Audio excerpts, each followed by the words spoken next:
All right, we are live again. Welcome everybody to the AskCharleyT show, where we are going to take your questions and give answers to them and go through the comment section on YouTube. If you'd like to get your questions answered, as always, go ahead, drop them in the comment section. If you drop a super chat, your question goes to the top of the list.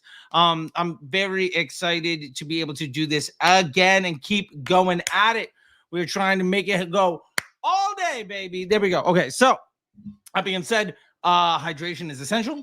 And it is fantastic to see all of you. We've got folks here on LinkedIn and on YouTube and on Twitter and on TikTok. So shout out to the TikTokers over here. With all that being said, let's just continue to get back through all the comments here on YouTube. And let's also throw up a banner here for everybody today. There we go. Boom. DropSchool.com. Use the code WAGMI. We're going to make it for 20% off. And you'll also get a free one of these hats if you spend over $150 at DisruptorSchool.com today. And for everybody on the live feed, let's for this session, let's do a giveaway. So go ahead and drop DS in the comment section to be added to the giveaway.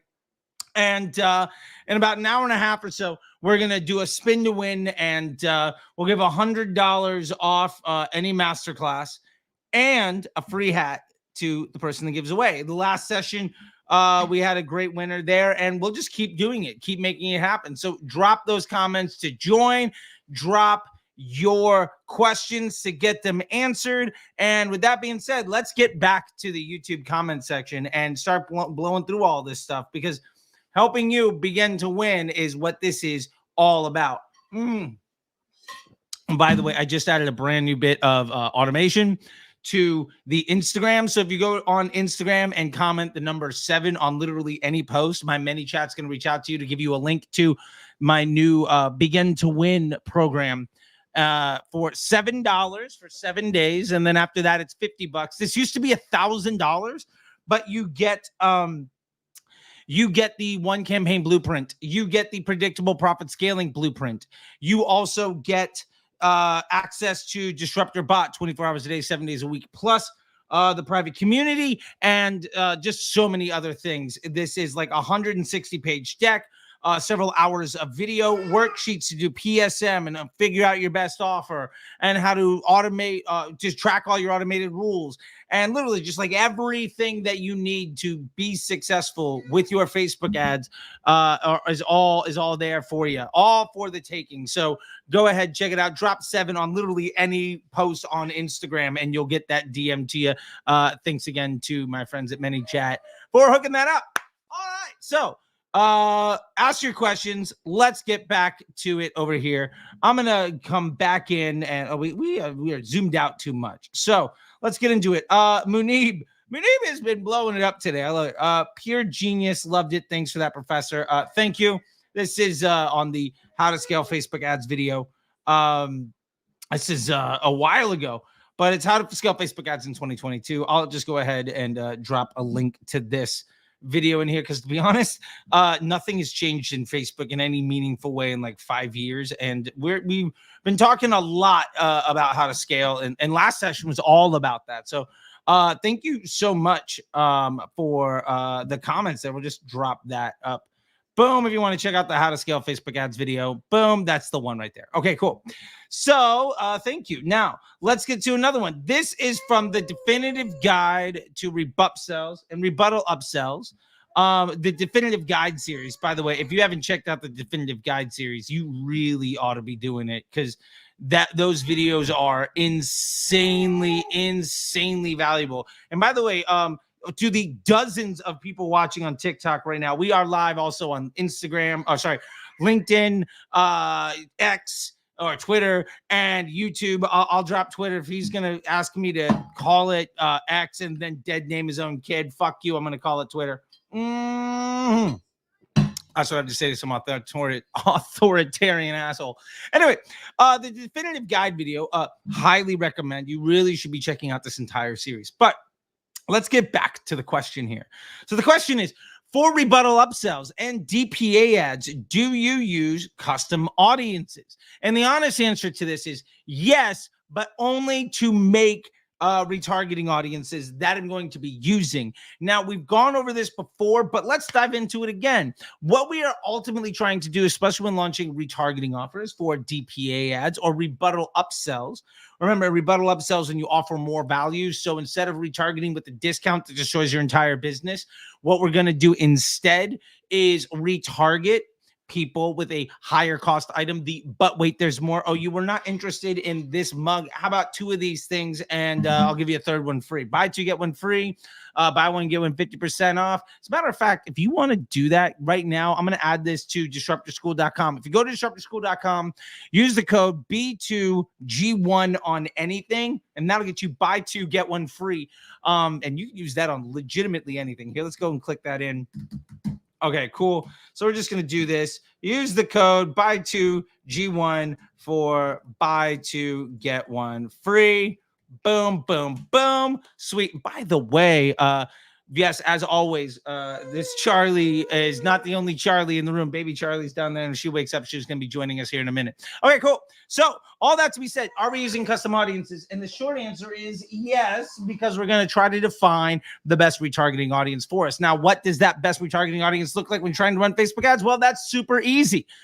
What we're going to do is we're going to go into our event manager section, and then we're going to check out the number of events that have occurred. Now, it will default to the last 28 days. What we are looking for is a total number of actions around 10,000. That's our best starting place. Now, that might end up being view content over the last 48 days. It might be add to carts over the last 24 hours. The point to that is let's start there because that's a large enough audience for us to spend meaningfully into to see if the offer itself will work. Okay, Charley. Okay. She got it changed since the last session. Here we go. Okay. So that is a large enough audience to see whether or not the offer will work. It's also a large enough audience for us to scale a little bit into. And why that's really important is because if it indeed works and it's large enough to scale into, then we can go to the next part, which is just adding more scale to the audience. And what this means is we can go from, say, an add to cart one day to a view content one day. Or instead of going up the funnel, we can go further out in time, say an add to cart one day, it could be an add to cart 3 day. Now, what happens is when we move further back in time, we don't have as much scale, but we do keep consistency. So moving from an add to cart one day to add to cart 3 doesn't necessarily allow us enough increased spend as add to cart one day to view content one day, but it will probably get us a better result than we would see otherwise when it comes to efficiency. So you get to scale efficiency, maintaining efficiency, but scaling the spend and moving the same action just further out in time. Or if you want to reduce your efficiency but get a lot more volume, that's where we can go up the funnel. I generally don't go up the funnel and further out in time. That kind of doesn't really, that's kind of defeating the whole point. So anyway, I absolutely use custom audiences when doing rebuttal upsells and DPA ads because those are the places that we really need to do. Now, to be fair, with DPA ads, you can just use the concept. You can just use the settings inside the platform to get to that place, but it's still more or less the same thing. By the way, let's check out. I was having an issue about 2 hours ago with the audio. Let's make sure that we're still good here. Let me know if it's choppy or whatever. It looks good on my end, and I'm sure somebody would say something, but like 2 hours ago, apparently it was a little dodgy, and I only heard about it from text messages from people. Anyway, that being said, yes, I do use custom audiences, and it's only for that stuff. I'm not using custom audiences for broader other types of efforts.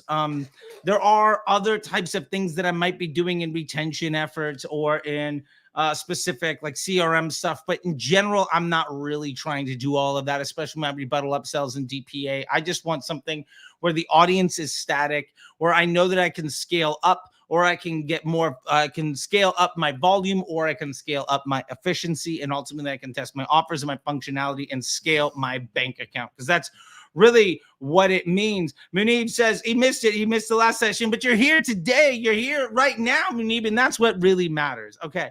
And we got something here from, I am not even going to pretend to extrapolate all of this. Number 3782. I know. Number 3782 says in lead objectives, unfortunately, is not possible. And yes, that is true. So let's go ahead and share this video real quick, just so that everybody can see this. This is the post ID of any.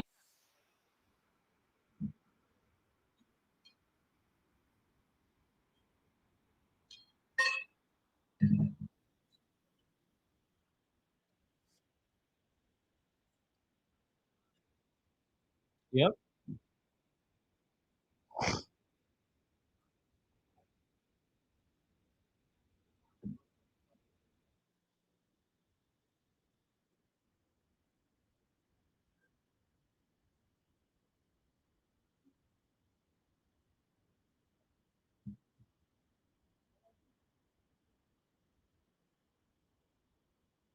There we go. All right. So I'm not gonna let. We've gotten everything after that point. It's just me trying to get you to like and subscribe and all that fun stuff. So anyway, we can find the post ID from any video ad and from any static ad by doing that exact thing. However, it does not work for lead objective ads, for lead gen ads. That just won't work. However, as a side note, if you are running lead gen ads with 322 or dynamic creative or flexible ads, you can absolutely run them as conversion ads where the conversion event is a lead when somebody fills out a lead form on your page. And yes, those leads are going to be more costly because generally speaking, lead gen done on Facebook is less expensive than lead gen done when driving somebody to your site. But when you're trying to convert those leads, the more expensive ones convert better. So it's something to really take into account. And so definitely keep all of that in mind when you're trying to do lead gen stuff. So yes, it's not possible, but we don't necessarily have to use that tool for that thing to get a really, really good result. Instead, we can run conversion campaigns with the lead as our conversion event, and then still use all the broad targeting and everything else that's going to be going on. Awesome. Hi, Charlie. You feeling better? Okay. I think she's feeling a little bit better now. Fantastic. Okay, let's get you your noise machine. Oh, okay. So your noise machine is just going to keep going and eventually put you down. You'll probably fall asleep. Okay. Anyway, little girl, we've done 2 comments here, so I'm going to go ahead and remove this, and we're going to go into the chat. This one is from Alex. By the way, Kevin has entered. Anybody else that wants to enter the giveaway for this session, drop DS in the comment section. We're going to give you a $100 gift card and a free hat to use. The gift card to use at disruptorschool.com, and the hat, I will ship it anywhere in the world. I will pay for the shipping. Don't you worry about it. I've had some folks that are like, well, I'm in United Arab Emirates, or I'm in like Colombia, or I'm in like, I don't give a damn. If you're on the face of the planet, I will get it to you. Outside of, I think, like North Korea. I don't think my shipping partners can get there. Kevin, you're in. Guillermo is in. I love it. So keep it coming. You only get to enter once. I won't let you enter multiple times, Kevin, but I do appreciate the effort. Okay, anyway, that being said, Alex asked the question here. Top statics performing. Which I'm going to go ahead and assume is basically what are the top types of static ads that are performing, or if the question is, are static ads performing better than other ads when it comes to Facebook ads? So let's answer the second question first, which is, are static ads performing well when it comes to Facebook ads? And the answer to that is always yes. Static ads always work well. And the reason they always work well is because they tend to sit lower in the funnel because they are able to be shown to more people. So the frequency on them tends to be higher. Also, people make the decision to engage or not engage much faster, and they tend to not engage more often. So the CPMs go up a little bit. So they only shown to the people that want to see the content. Now, why that's really great is because I'm only seeing your static ad if I've already more or less, I'm already looking at your static ad if I've already more or less made the decision that I want to see this stuff. Whereas in a video, I might get hooked by the hook, but not give a shit about anything that you're selling. And often some of the best video ads that have the best hooks and all sorts of stuff don't actually translate to any business result. Hook rate does not mean anything when it comes to revenue. So the beauty of a static ad is that it's able to tell you all the information that you need right away, so somebody can make that knee-jerk decision. And really, the ad itself is not the thing that's making somebody make that decision. It's the thing that's allowing somebody to click on whatever it is that you're selling when they are ready to make the purchase decision.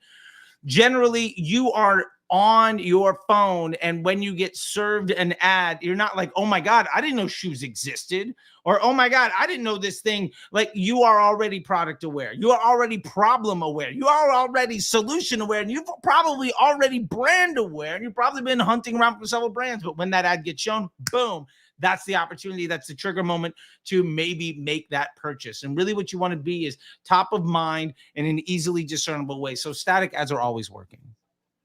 And in times when CPMs are also very high, like what we see in February and in June, July, August period, when everybody says, well, the cost caps are broken in Facebook, X, Y, and Z, when everybody's rambling off about being a victim, which is complete nonsense, static ads tend to outperform video because nobody's in the buying behavior. So static ads get shown to people that are interested in buying. So you're just wasting less impressions. So they are more efficient during that period of time. And then I will predict the future and let you know that in November, oh my God, video ads are crushing. And then come late February, oh man, video sucks, but static is amazing. I've seen the same thing happen for 10 years. It happens every single year.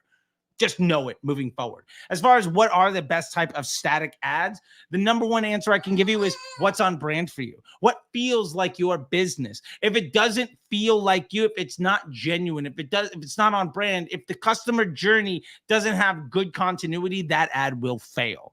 And if it does feel like you, if it is honest, when somebody clicks on that ad, if it represents what they're going to see on your landing page and the language and the feel and the vibes are right, then that ad will convert more than another one. If you're just trying to rip off everybody else and all the ads that they're doing, the best thing you're possibly going to do is get worse results than they do. So if you want to get better results than you're already getting and get better results than they have, then you need to step up your game and not try to rely exclusively on doing worse than other people as a business model, because ultimately that's not necessarily the best way of getting to the success that honestly, like, you deserve. You deserve to be successful. Why not get it? So, Alex, I hope that is helping you out. Love it. Roman is also entered with the DS into the giveaway. We're going to get to that in a little bit. I'm super excited about that. I forgot who the person was. It was just like only if, maybe 25 minutes ago, whatever. Anyway, point is, let's get to Saffron. Saffron on YouTube asks, where to start when transitioning from TikTok ads to Facebook ads? And I love this question. Well, Saffron, the number one thing I want you to keep in mind is that what works on TikTok will work also on Facebook and Instagram, because it's the same thing. Well, what you need to be mindful of is that video ads are phenomenal at getting attention, but static ads can help get people over the finish line where maybe those video ads were not able to. So why this really matters for you is grab some stills from your webpage, grab some stills from your videos, and you can make carousels from that. You can round out the content that people see on your webpage. You can really begin to ultimately build out something more than just the same ad that you're running on TikTok. And I highly recommend that if an ad works on TikTok, you run it on Facebook ads. Like, it will probably work. But you have to also have an understanding that the attention is a little bit more expensive and that the machine is also a little bit smarter, but that means there's a bit more of a learning curve. So run your ads at broad, or if you've already been running a big TikTok shop, maybe run it only at retargeting, like bottom of funnel. Figure out the ads that work and then just move up the funnel, referencing the 10,000 events strategy that we talked about earlier. Get that to work and then just say, oh, well, it works at view content over the last 3 days. I'm going to go view content last 7 days. Oh, that works. Maybe I'll go view content last 30 days. Oh, that works. Maybe I'll go like all site traffic for the last 30 days. Oh, that works. Maybe I'll do all site traffic for the last 90 days. Shit, that works. Maybe I'll just run it broad, and then boom, you've trained the ad to work. It now understands who the people are that are going to buy, because you're already getting site traffic and sales from your TikTok ads. And if your Facebook pixel is already on your site when that's happening, it's learning in the background anyway. Then you're just going to be leveraging the content that already works and then stealing pieces from that content to build accessory complementary pieces like static ads. And you can incorporate some of those static ads and some of those videos on your landing page. And then the customer journey has great consistency, just like we were talking about before. And then boom, boom, boom, you are doing the job. If you start at the bottom of the funnel, work your way up, it's really, really hard to fail, because whenever you see that point where it doesn't work, you don't have to go further. And ultimately, your definition of success is going to be, can you get to broad? Can you have a blended CPA that is low enough for you to allow yourself to spend more money? And is that consistent enough for you to continue to scale? And if so, then you're off to the races, right? Like you can do the 1% a day, 2% a day thing. You don't need to do the 20, 50, 100% budget spikes every single day that all the scammers will sell you, because you want consistent results, because you're building a business. You're not trying to just hack somebody's bank account today to lose all of your own money tomorrow, right? All right, Saffron, I hope that helps. Remember, everybody on YouTube, we are going to try to get through all of the questions today because they are mounting up. But if you want to make sure that your question is asked, go ahead and drop a super chat. And that's a great way to skip the line. Okay, let's get back to the YouTube comments. All right, so unfortunately not possible. It's true. All right.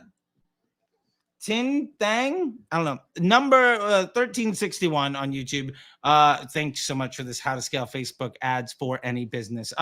This was one of my favorite videos as of lately, and I'm glad that you enjoyed it. Let's see. Let's go here. Let's just drop this, how to scale Facebook ads for any business. Let's drop that in the comments section. Boom. And then we're going to go ahead and grab the video link. There you go. So all of you watching can go ahead and click that link if you want to. That's the how to scale Facebook ads for any business. I literally break down what works for local business and what works for multi-million-dollar spenders. What I've done for brands that are spending $100 a day in a market that's 5 miles wide, and what I've done for brands that are dropping $100,000 a day that sell to the entire world. And fun fact, it's the same thing, because Facebook is the same for everyone. And anybody that tells you different fundamentally does not understand how digital marketing and Facebook works. Facebook is a business that operates on a simple model of the acquisition of attention that they then monetize by selling it to you.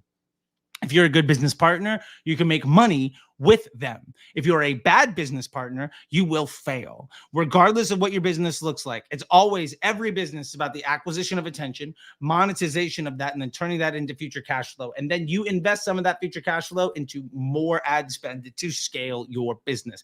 That is what this is really all about. All right, Charlie, my leg is getting a little sweaty with where you're at. So I'm going to put you here. And you can come on back and make another, you can make another appearance in a little bit. Yeah. You got some puppies over here too. Barkley and Morrison will love you. Okay. Anyway, let's get this note off of the screen. And also we're going to go ahead and change the banner here. Let's go ahead and let's drop that in. By the way, if anybody wants to join the Facebook Ads MBA program, which is like my training program, I've had hundreds of people throughout the years come through the Facebook Ads MBA program. Not a single person that has ever gone through the Facebook Ads MBA program has ever asked for their money back. The standard program starts around $6,500. The premium program starts around $12,000. Yes, we have payment plans. Yes, you can use your gift cards and your coupon codes on the program. It is lifetime access.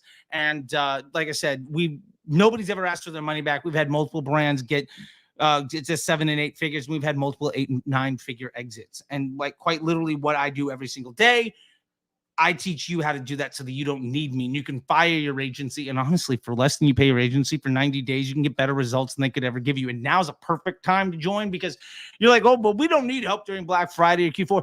Imagine how much better your results could be if you actually knew what you were doing instead of paying people a premium to destroy your upside.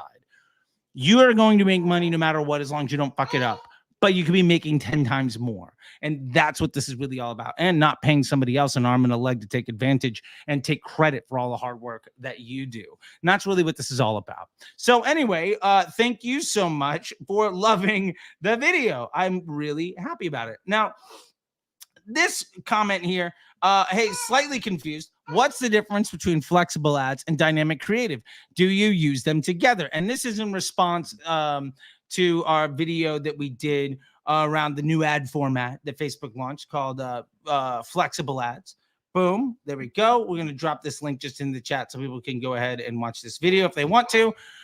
Super great vid. Actually, one of the most popular videos that I've dropped in like the last week, like blew up. And I was honestly not expecting it to, but hey, look, it's great, right? Like I'll take the wins whenever I can get them. You know what I mean? It's a real world out there, right? So anyway, what's the difference between flexible ads and dynamic creative? The honest answer is there's not much of a difference, but there are a few important nuances that we need to know.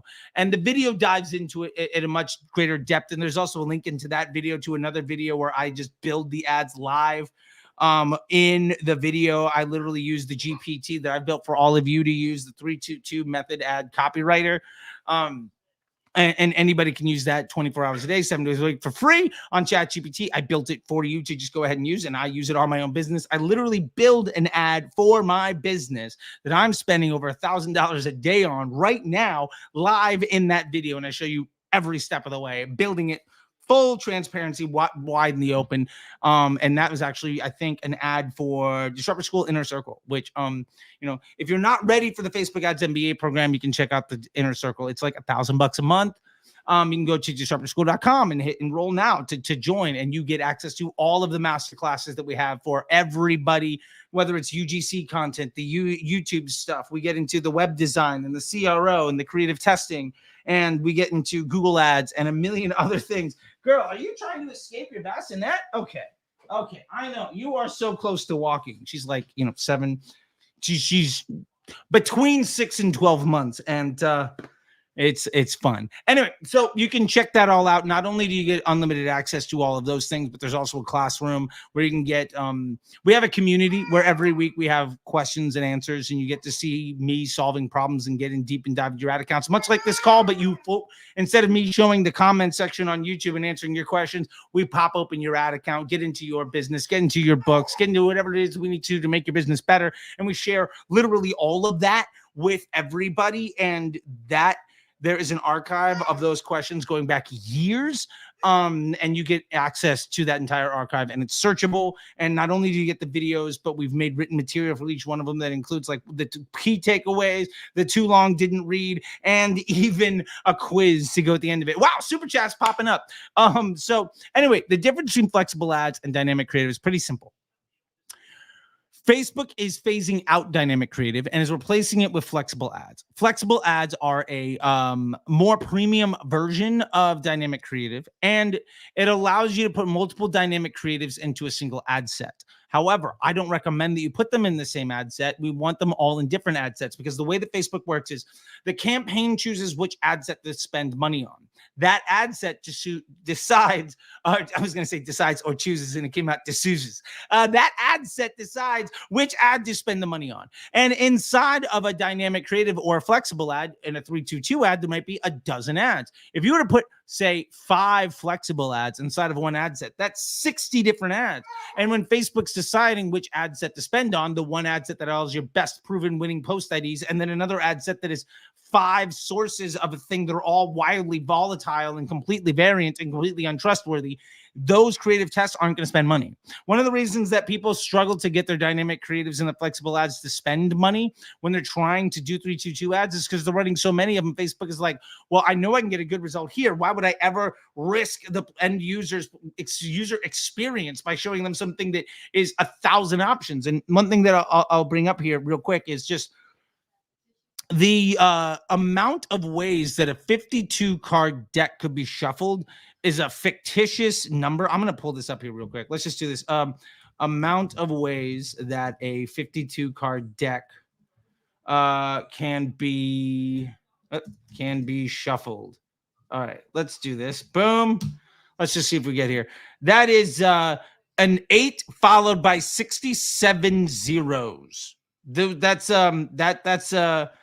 your answer. So my point to all that, it's this many times. It's this many ways right there. So my point to that is, if you have, say, 5 flexible ads in one ad set, and each one of them has 12 possible combinations, that's 60 combinations. There's only 52 cards in a deck. That's how many possible variations you're asking Facebook to slip through with minimal ad spend. Why? Why would you possibly think that would work? And it's because a lot of the folks that don't give a shit about you are giving you really bad advice because they're motivated to look good because their entire business model is, we tricked you into paying us. You've signed your second contract. We've given you to the B team and please don't fire us. And, well, you don't ever need any of them again. Hence the stuff on the bottom here, you know, the Facebook Ads MBA program. Check that out. www.disruptorschool.com, MBA ads, if you want to check out the a book or call there, and no obligation, no nothing. Go check it out. Anyway, so the difference between flexible ads and dynamic creative is nuanced, and the video gets deeper into it. But what you need to know is that the strategy that we use for DCTs, for dynamic creatives, the 322 ads, is the exact same strategy used for the flexible ads. And the number one complaint I get from folks is, well, you can't see the breakdown by each individual post or each individual thing. You never could anyway. And I say, well, I just go to ad spend by element, and I can see, well, this creative spent the most and this copy spent the most. Yeah, but you don't know if that's actually the ad that was doing any results, or if how much any of those post IDs got. Let me give you a bit quick of math, and then we are going to get to the two super chats just popped in from Dennis and Titus. By the way, drop a DS in the chat if you want to join today's giveaway. We'll drop that in the banner for everybody while I'm going off on a tirade here. The point that I want to get to is, let's say you have an ad that spent $1,000 and your number one creative spent $600, your number two creative spent $300, and your third creative spent $100. Sounds like it could happen all the time. In a 322 ad where you have three primary text, two headlines, and three creatives, two primary text, and two headlines. Wow, got ahead of myself. The problem with that is your number one spending creative at $600. That $600 might have been $150 spent on 4 different ads, completely even. And one of them may have crushed with a frequency of like 1 million and a CPM that was through the roof, because basically it was just the extreme bottom of funnel ad that got shown right at the very end of some customer journey, and it's super efficient. And all the other ones suck. Now, does that mean that that winning ad is the one you should use? Probably not, because it's a bottom of funnel ad, so it won't scale. And we know that because we can look at the CPMs and the frequency and ultimately determine that the reason that ad only spent 150 out of the 1,000, it can't spend 500 and expect to get any more of the same results because it's a bottom of funnel marketing ad. Now, all of that to be said, that ad that spent 300, that creative that spent twice as the second most spending one, maybe $298, all went to one post ID of that one. Because remember, each creative is 4 posts. It's one creative with 2 primary texts and 2 headlines. That's 4 ads. So one at the 600 could have been 150, 150, 150, 150. The one that spent 300 could have been 298 on one and then $2 on the others. That 298 spent twice as much. And maybe it did like 5% worse, but it did it at a way that is completely sustainable. The point is, you've never been able to get actionable insight by looking at the breakdown inside of the Facebook ad account when looking at dynamic creatives, and the flexible ads don't give it to you. So I do see people pointing to that as a pain point. And I look at it as, so what you're telling me is I don't have access to completely inactionable information that only makes me feel good. Fine. That ultimately means I think I'm going to be okay. Girl, what are you doing?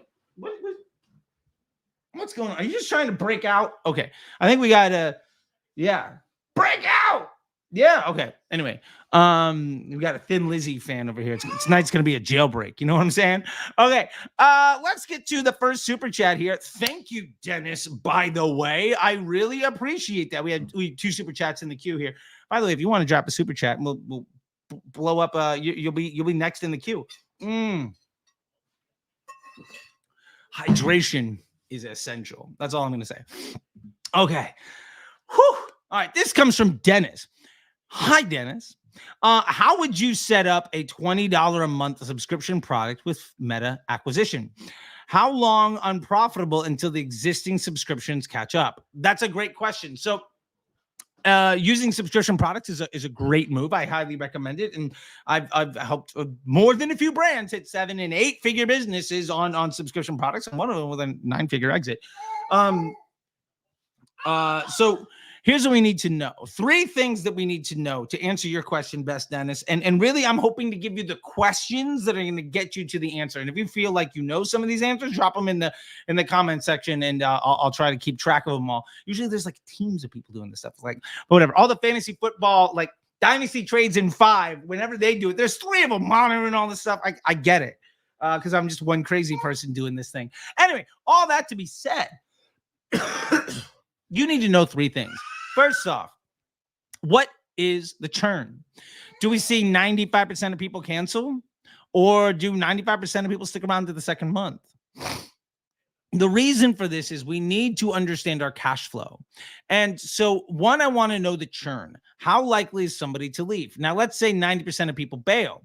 Well, if I get 50 people at $20 a month, I'm going to make $1,000 in that first month. If 90% of them bail, that means that I'm left with 5 people paying me $220 a month. So I'm still making $100. That second month starts with a $100 bill in my pocket.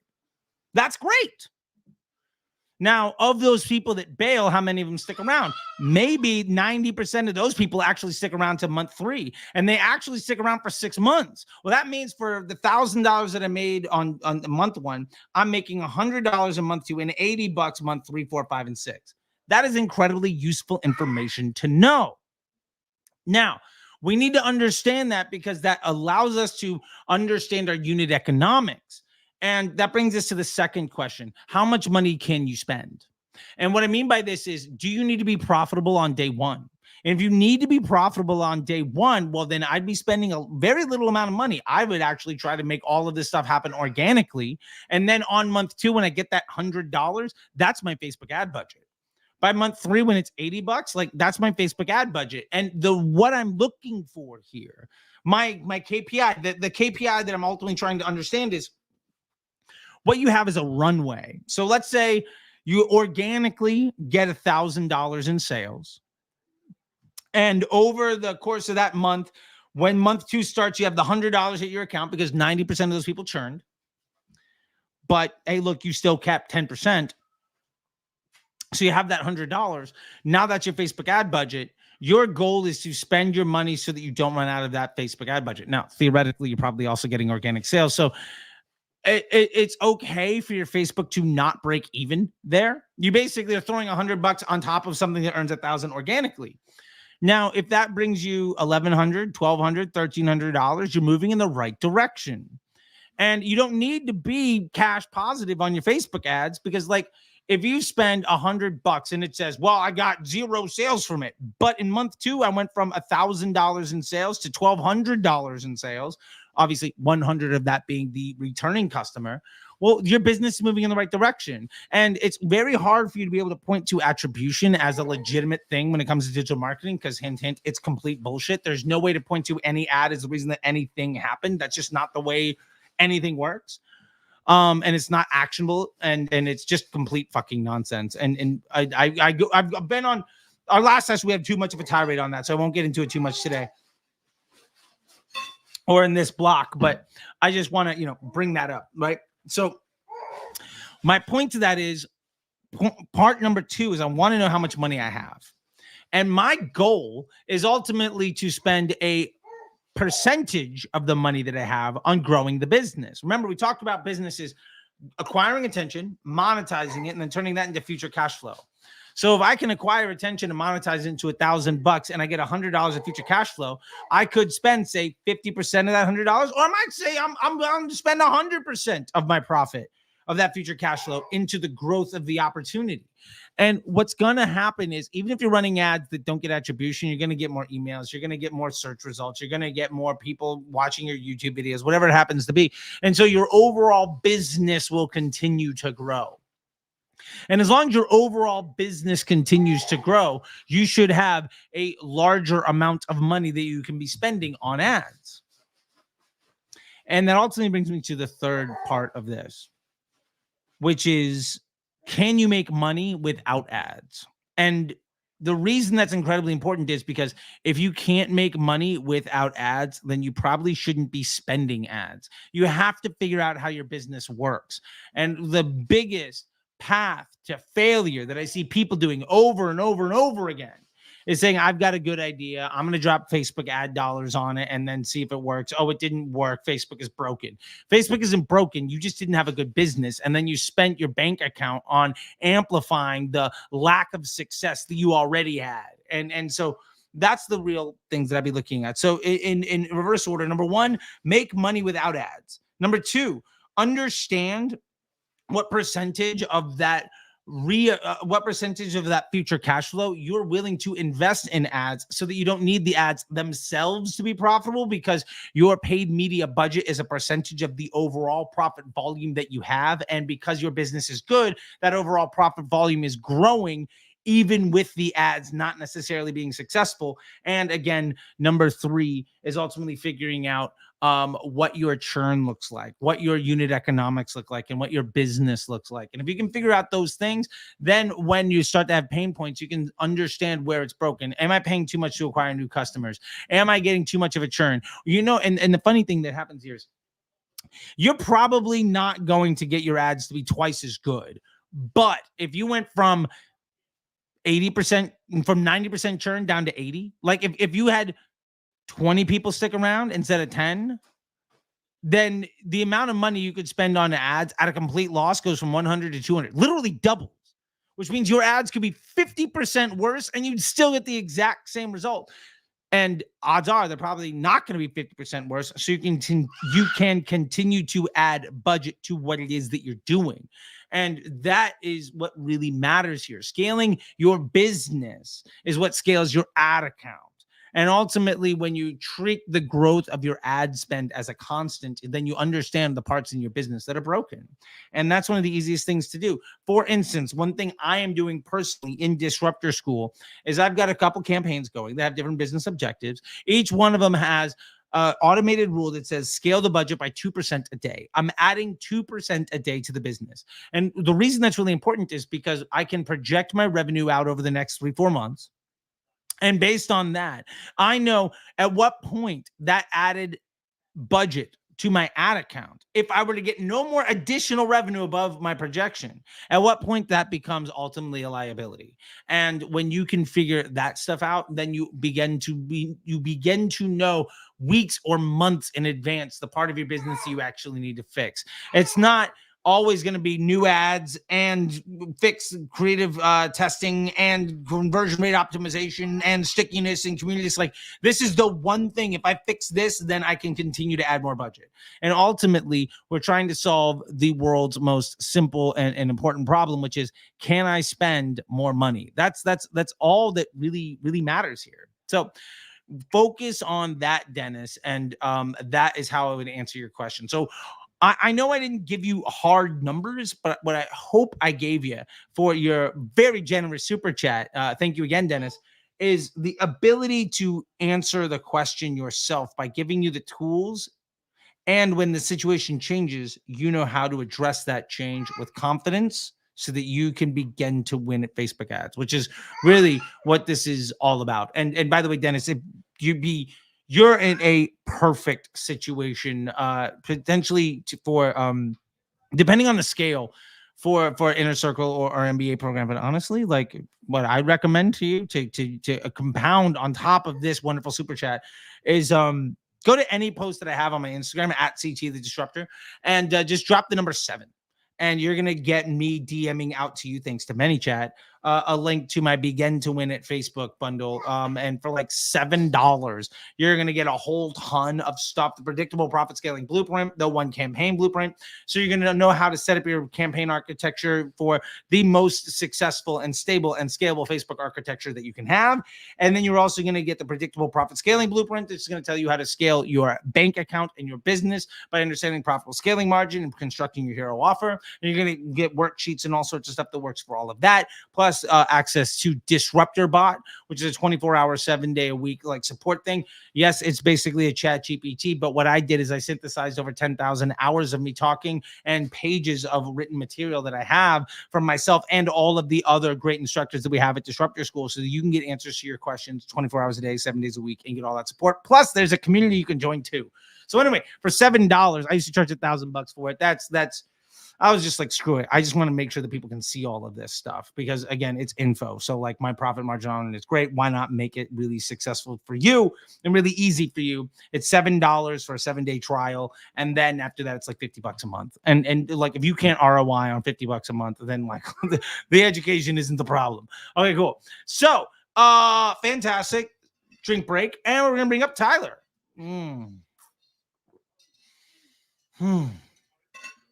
All right. Boom.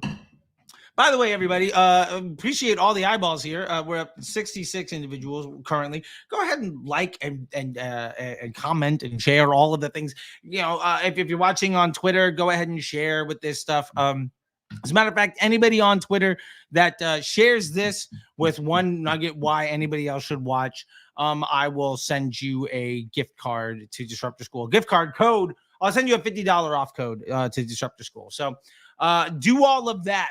Share it and then just DM me the thing because I get a billion like notifications and I want to make sure that if I ask you to do something and you do it, that you get the reward for your work. So thank you very much to everybody on that.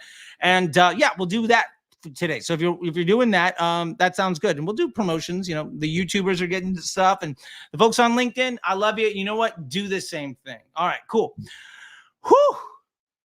Let's keep going. Tyler, hey, brother, love the content. Thank you. Oh, sorry, Titus. Hey, Titus, private. Thank you for that. I'm a drop shipper. I test 10 to 15 creatives per week. Any tips for my ad account setup? Working on consolidating to 1 or 2 campaigns. First off, Titus, love it. And I love drop shippers. I think it's an extremely important skill and something that is really valuable. And to be fair, a lot of the advice that I give tends to be more towards brands. But if you're a drop shipper, you can build a business. Okay, so let me break down the drop shipping thing, what I've done to build a couple, 7 and 8 figure drop shipping businesses over the years, as it were. Okay, number one, the volume of creatives that you're testing each week, I don't really care. 10 to 15 feels like a lot, to be fair. If you're unless you're spending like 1,000, 2,000, 5,000, 10,000 a day, I don't think you're going to really be able to understand if those creatives are helping your bottom line or not. So the first thing we need to understand is the reason that you're creative testing is because you can no longer scale your budget, right? If you notice, there's this saying, and I was mentioning this in the last session, so we're going to get back to this. There's a saying. It was in the last place I looked. Yeah, because hopefully you didn't find it and then keep looking. If you have results that are really strong, don't keep looking. If your Facebook ad account is successful enough at your blended CPA for you to add budget, don't continue creative testing. Just add more budget because the ads that you have are already strong enough. And the feedback I get from folks is like, well, they're going to fatigue and all this other stuff. They're not going to fatigue if you don't keep creative testing. Like, one of the biggest reasons that we see creative fatigue is because of constant creative testing. The new ads come in, and those new ads come in, they get preferential treatment on the first few days. And because they get preferential treatment on the first few days, they're just stealing sales from the old ads, which means the old ads immediately get dumber and get shown to worse quality individuals because the new ads are getting all that premium content. And then as a result of that happening, now you're facing a situation where, well, the old ads are getting shown to more and more people that don't want to see them. So the CPMs go up and the quality of that content goes down and the quality of the user engagement goes down. So the estimated action rate goes down. So that ad ultimately, user error is creating fatigue for that person. Sorry, for that ad. Now, that to be said, let's keep going around to your ad account setup. I would have, and I'm literally like this like thing, I've posted it on my, I have it like on my, I shot this for a YouTube video like 3 years ago, this sticky note, and I've held on to it because this sticky note alone, and last year is one of the reasons why I'm paying taxes on like a 7-figure take home. And I've hired an accountant to help me out with that because I really should not have taken it all in myself. Point of it all is that sticky note is the ideal campaign architecture, right? This is the ideal campaign architecture for Facebook. This thing is made, I've personally been involved with businesses that drove 9 figures in revenue based off this fucking sticky note, which I think is fucking hilarious, but true. So let's get down to your ideal campaign architecture. You're going to want to have one ad set in your campaign that is exclusively populated by the best performing post IDs that you've had. Your best ads go there. Generally, we want that to be between like 4 to 6 active ads and maybe 5 to 8 ads live inside of there, whatever that looks like. Now you're going to run a 4PI analysis on those ads. And if you need more information for PI, go to the YouTube channel. I have a ton of things, or join Inner Circle and I'll do a 4PI analysis live with you. I mean, you can join for $100 for a 7-day trial. You could say, I'm willing to pay $100, show up on next week's call, get me to do a 4PI analysis, and then tell me to, kick rocks and like cancel. And to be fair, like, look, good on you. You spend $100, got a $5,000 hour like consulting, like help, and you bounce. And to be fair, like, good. I should be doing good enough stuff to keep you around past that anyway. And if you don't find value outside of it, fuck me. Take the money and run. So totally support it. Rip me off. Go for it. That's what I would do if I didn't find any value. So anyway, what we're going to do is we're going to run a 4PI analysis where we're going to look at the spend, we're going to look at the frequency, we're going to look at the CPM, we're going to look at the efficiency by day on those ads. And we're going to understand which of these ads are top of funnel, which ones are bottom of funnel, which ones are mid funnel. And of those ads that are sitting in those spots in the funnel, how are they performing? And why that really matters is we're going to understand the overall marketing and portfolio, the investment portfolio that we have within our Facebook ads. Now, why that really matters is we're going to see what is doing its job well and what isn't. And based on that, we're going to be able to run 2 additional ad sets with dynamic creatives or flexible ads, 1 ad within each one of those ad sets, 1 dynamic creative or 1 flexible ad, specifically focused on both of those being 2 versions of the same concept. Well, what we're going to try to do is solve the problem of making of replacing our worst ad. When we looked at that 4PI analysis, we're going to see some ads are good, some ads are bad. What ad is our worst employee? What's our weakest link? If we do an A/B test with dynamic creatives or flexible ads against that weakest link, specifically to improve upon it, and those tests earn spend, and as they earn spend, our blended CPA across our entire business, including the transactions that we get from email and from organic and from TikTok and everywhere else, that blended CPA gets better, then those ads are good. If those ads look really good in the platform, but our blended CPA gets worse, they're not good. We don't care about attribution. We don't care about ROAS or any of these other nonsense metrics. We care about actual money, right? So we're going to look at the actual money. And then you're going to be able to say, hey, these tests are helping my business.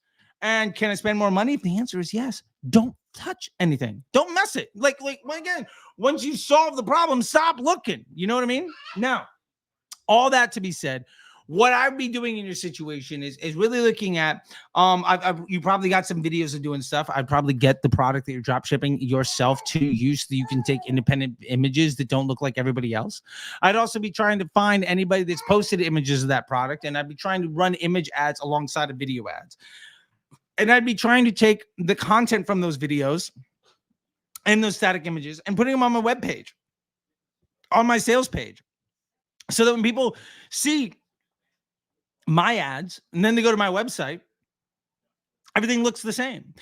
One of the easiest ways of improving your conversion rate is by making sure that your creative testing and your ad account and your messaging and your landing page and your just overall vibe, all that matches. If it's all in line, your conversion rate goes way up. And so once you figure that out, then you don't need to change your ads because you solve the most important problem, which is, can I spend more money? If you can spend more money, just do that, right? So you're going to have that variety and having that portfolio, that investment portfolio, that variety of creative is ultimately going to allow you to have ads to the top of funnel and mid funnel and bottom funnel and folks that are already interested because they've seen the same, ad library 360p video on like 17 other dropshippers. The honest truth is you don't need to run that same ad. Just run ads that have a higher CPM and a higher daily frequency that don't scale spend as well, but all you're going to do is steal the sales from everybody else, and then you can just scale up your entire business, right? Like, you don't need to be top of funnel when everybody else is top of funnel. And the last thing that I'll say to you as a drop shipper is, if you have a hero product, right? Let's say you're drop shipping this Roku remote, right? If I'm drop shipping this Roku remote, what I'm going to be interested in is, what else can I sell somebody that bought this Roku remote? We're going to talk about vertical integration for a second. If you want to take a drop shipping product and turn it into a brand, into a business, so that you don't have to drop ship over and over and over again to try to get things to work, what you can do is say, Somebody bought this Roku remote. Awesome. What else can I sell them? Maybe batteries. Maybe I can sell them televisions. Maybe I can sell them other electronic devices. That one's a bit harder to come up with on the spot. Let's see what we got here.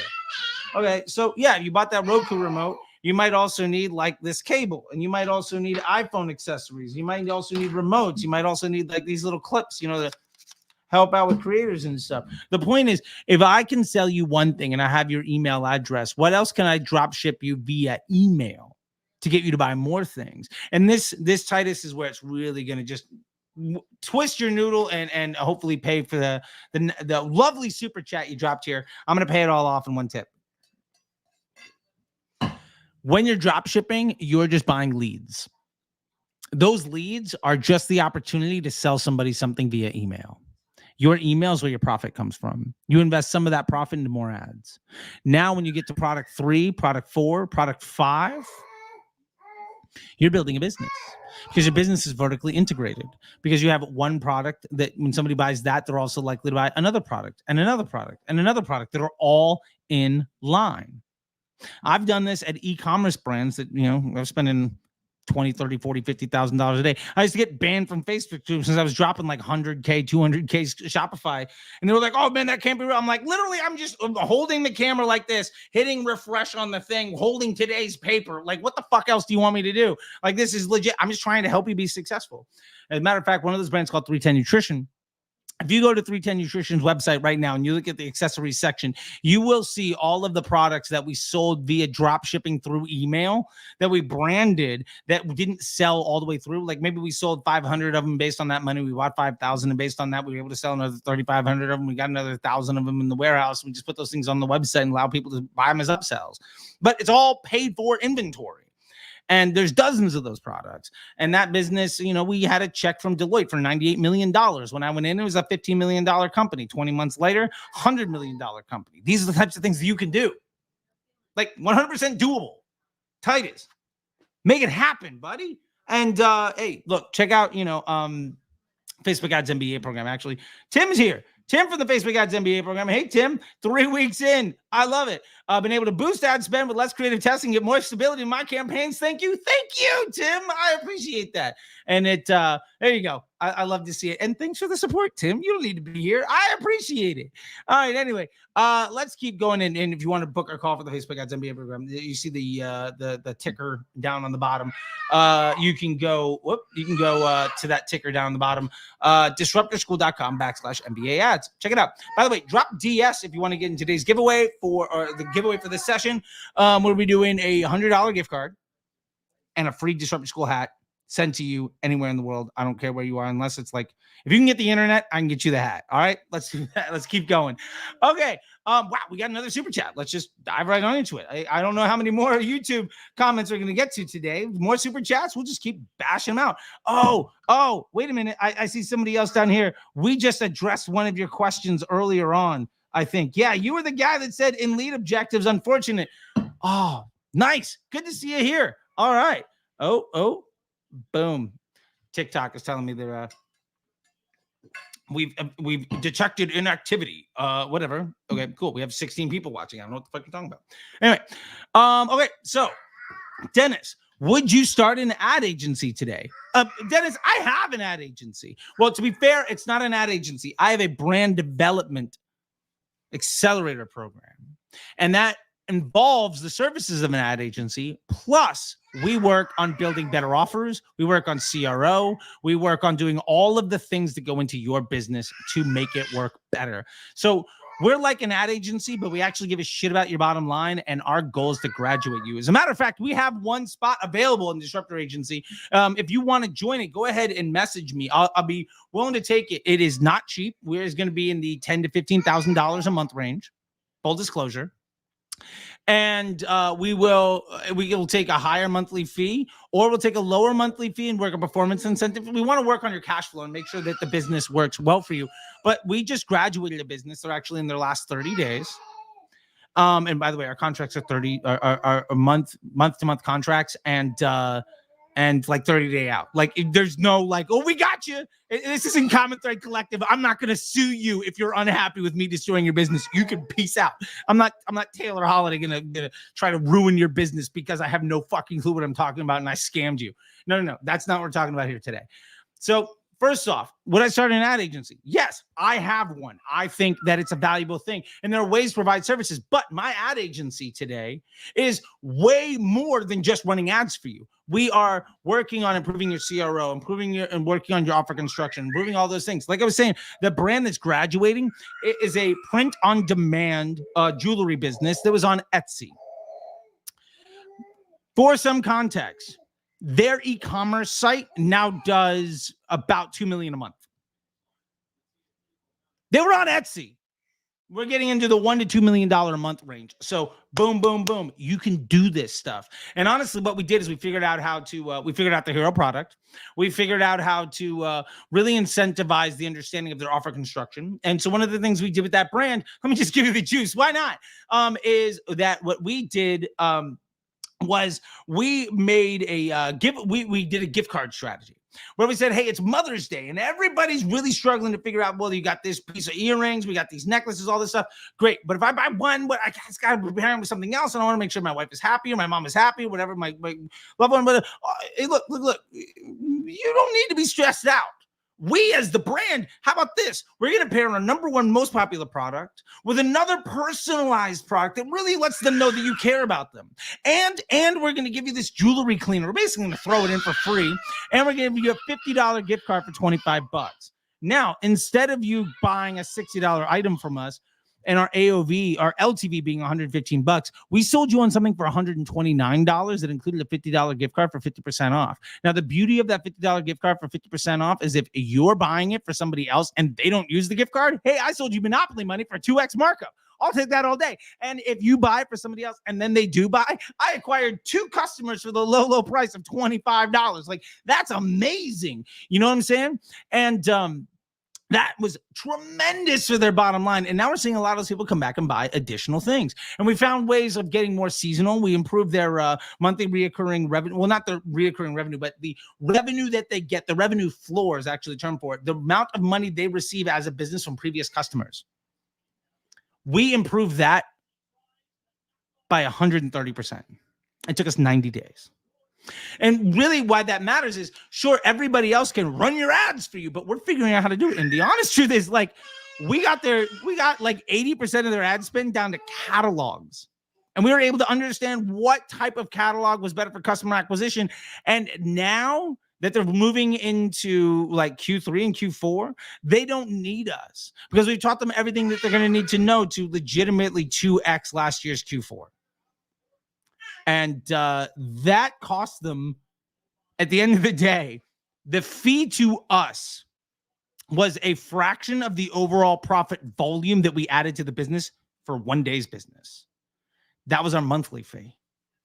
And I'm very happy that they're graduating. We have 30 more days of them. And you know, I'm stoked. And if they want to come back next year, I'm totally down for it. But like, they don't need us anymore. So my point to all of that, Dennis, is that if you're trying to build an ad agency, do something more than be somebody that pushes buttons on the machine. Because the honest truth is, nobody should be paying other people to just hit the buttons. Because if you're spending more than an hour or two a week inside of your Facebook ad account, it's because you don't know what you're doing. And if you feel that way, the Facebook Ads MBA program is perfect for you to understand how to not ever feel that way ever again. And again, like, you can hop in like the standard program. You can put it on a payment plan. We'll make it work for you. You know what I mean?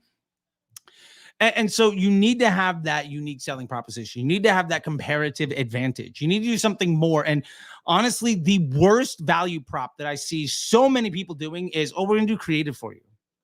The problem is creative. If you're going to do creative, that means that you're also going to try to make me do a ton of creative testing.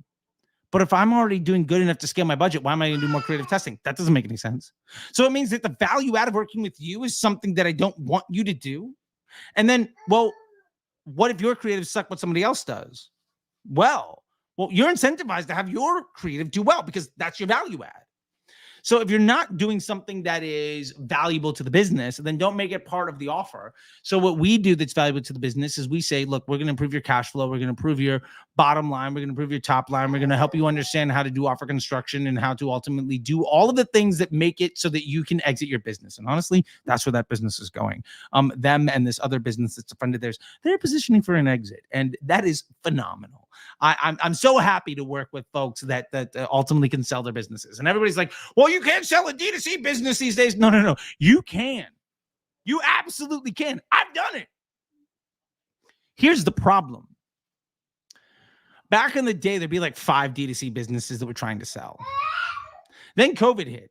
Now there's 1,005 businesses trying to sell. The 5 businesses that were getting a deal, they're still getting the deal. The other 1,000 people with no business fundamentals, that have no reason for anybody to invest in them, that scaled the business all by themselves to 99% and peaked out, they're trying to sell something where there is no more margin.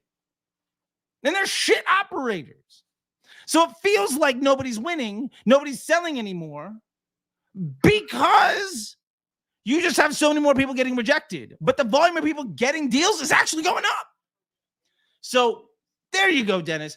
I hope that is helpful to you for your super chat here. And I charge, like I said, 10 to 15,000 is the general range.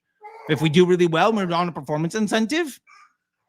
I've personally collected more than that. I'll put it that way. Let's respect people's privacy. There's no reason for me to have a flex here. But yeah.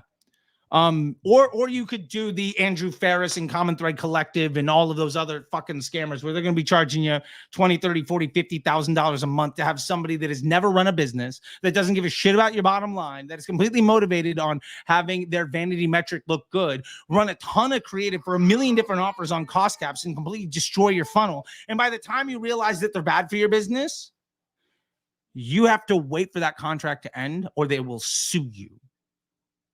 So fuck them. And they know it, which is why Andrew has me blocked for years and why Taylor won't get on a call with me in public. And it has been years. And he's also like ghosted me in DMs. And to be fair, I just kind of look at him as I get it. He's a low integrity operator that's scared as shit because he didn't take a check 5 years ago that he really should have. And he fucked up. And that's some of the behind the scenes shit that I really probably shouldn't say, but whatever. Just like Zach from Homestead. Thank you for mentioning me. That's slander. No, it's not slander. If it's facts. If it's quoting you and your contract and it's factual, it's not slander. It's just me not being as polite as all your other fucking golf buddies that you cold plunges with that don't give a fuck about people. I'm trying to create jobs and make people be happy out here. We're creating thousands of jobs every year at Disruptor School, and that's what I'm all about. Fuck yeah. All right, anyway, fun stuff. Thank you, Carlos. I don't know if you're still here. Carlos works with me on YouTube stuff, and he says somewhere in here he mentioned something. Hey, Charlie, great to see you live and answering questions. Thank you, Carlos. By the way, Owen Video, great service, Accelerators Media. Big fan, highly recommend. And I think I'm going to get Owen to come into Disruptor School and do a masterclass. So check that out. Anyway, everybody, go ahead. And if you want to join today's giveaway, drop a DS in the comment, or this session's giveaway, drop a DS in the comment section. We're going to be doing spin to win. And winner gets a $100 gift card and a free Disruptor School hat sent to them. All right. Boom. Oh, we got another super chat. Super chat virgin. All right. Popping cherries. Let's roll. Josh says, hey, Charlie, I've literally never super chatted or commented on a channel before, but your content has been of tremendous value. Okay. Hold on a second. Here we go. All right. This is a 2 Charlie, right? $20, you get 2 Charlies. You know what I'm saying? Okay. Can you explain why you use 2 dynamic creative ad sets instead of 1? Why do you need a second one? This is a great question, Josh. And yes, I can explain. And I'm very happy that you asked. So thank you. All right, Josh. First, let me teach you a story. Let me tell you a small little story about when I was a touring musician. Now, I used to be a punk rock touring musician, and to be fair, I'm still a musician, right? And I love music, right? Clearly, I've got it tattooed on me. And I've got a million guitars in my garage and all sorts of stuff. All that to be said, I used to be a heroin addict and I was on tour, and I can't stop talking about it. Okay, fair enough. One of the things that I learned out there and trying to make money, because you're on the road, you're just trying to, like, feed yourself and not die, was that when you give people a choice, you're going to have a better chance. So when I get off stage, if I say, hey, would you like to buy a t-shirt? Somebody can say yes or no. Now, that doesn't tell me anything other than, like, either you like the shirt or you want to support me or not. But when I said, hey, which shirt would you like to buy? I sold 3 to 5 times as many shirts. And I got to know which shirt was better. So it's not a binary yes or no. It's a qualitative understanding of which is better and why. And so when running dynamic creatives, 2 of them instead of 1 allows us to understand it's not is this ad good? It's which version of this concept that we're testing earns spend. Which one is better and why? And you can really begin to understand what is important. Now, let's say, for instance, both of them have the same headlines and the same primary text, and the only difference is the copy. You can see, does the same primary text or the same headline work in both tests? If you run an A/B test and you have some constants in those tests, and headline 1 works on both tests, hey, look, headline 1 is the winner. Or if those ads earn a bunch of spend and bring you a bunch of bad traffic, hey, headline 1 appeals to the wrong people. Let's never use it again. So instead of getting a yes or no, a pass or fail, a win or lose, you're going to get to understand whether it wins or it loses. You're going to be able to understand why and ultimately make more informed decisions with every future test. The reason that this becomes really important also is because if you have some control ads in your ad set and you're running that test against it, you don't know when you're running a DCT if those ads are good or bad, or if it's just that execution. And to be fair, you might have more than 2 or 3 versions of that. You might have a testimonial, static ads, for instance. Well, maybe those are just the wrong 3. Is it to say that testimonial static ads are bad?